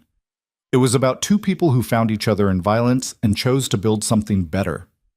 About a woman who'd hidden herself for 3 years before finally claiming her power. About a man who learned that real strength wasn't just the ability to destroy, but the wisdom to build. Most importantly, it was about the choice they made every day to keep building instead of destroying. To use their intelligence and resources and ruthless efficiency to create, instead of conquer. Standing in their loft on their wedding night, Watching Chicago spread out beneath them like a kingdom they'd claimed through strategy instead of force, Lena understood something fundamental about power. It wasn't about being the strongest or the most feared. It was about being the smartest, the most adaptable, the most willing to transform when transformation was necessary. She'd spent 3 years being invisible because she thought that's what survival required. Then she'd discovered that real survival, real victory, required exactly the opposite. Being seen, being known, being powerful enough that hiding became unnecessary. Adrian wrapped his arms around her from behind, his chin resting on her shoulder. "What are you thinking about?" "About invisibility, and how glad I am that I'm done with it." "You were never really invisible. I saw you. I just didn't let myself acknowledge what I was seeing. And now? Now everyone sees you, and they should, because you're magnificent." He turned her to face him. "We're magnificent. What we've built. What we've become." Lena kissed him, tasting promise and future, and the knowledge that they'd earned every bit of what they had through intelligence and strategy and refusal to accept the limitations others tried to impose. Outside the windows, Chicago lived and breathed and changed. Inside the loft, two people who'd been invisible, criminal and legitimate, separate and together, stood united in the empire they'd built. It wasn't a fairy tale ending. There would be more challenges, more enemies, more difficult choices. The transformation from crime lord to legitimate businessman was ongoing, imperfect, never quite complete. But it was real. And it was theirs. Built not on fantasy or illusion, but on hard work and ruthless intelligence, and the refusal to be anything less than what they were capable of becoming. Lena Hartwell had started as a ghost, an invisible woman managing calendars and hiding in plain sight. She'd become a queen. Not through violence or inheritance, but through strategy and transformation and the courage to finally claim her own power.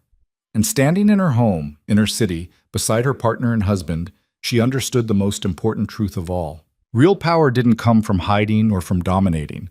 It came from knowing exactly who you were, what you were capable of, and having the courage to become it fully, completely, without apology. She'd been invisible for 3 years. Now she was unforgettable. And that made all the difference.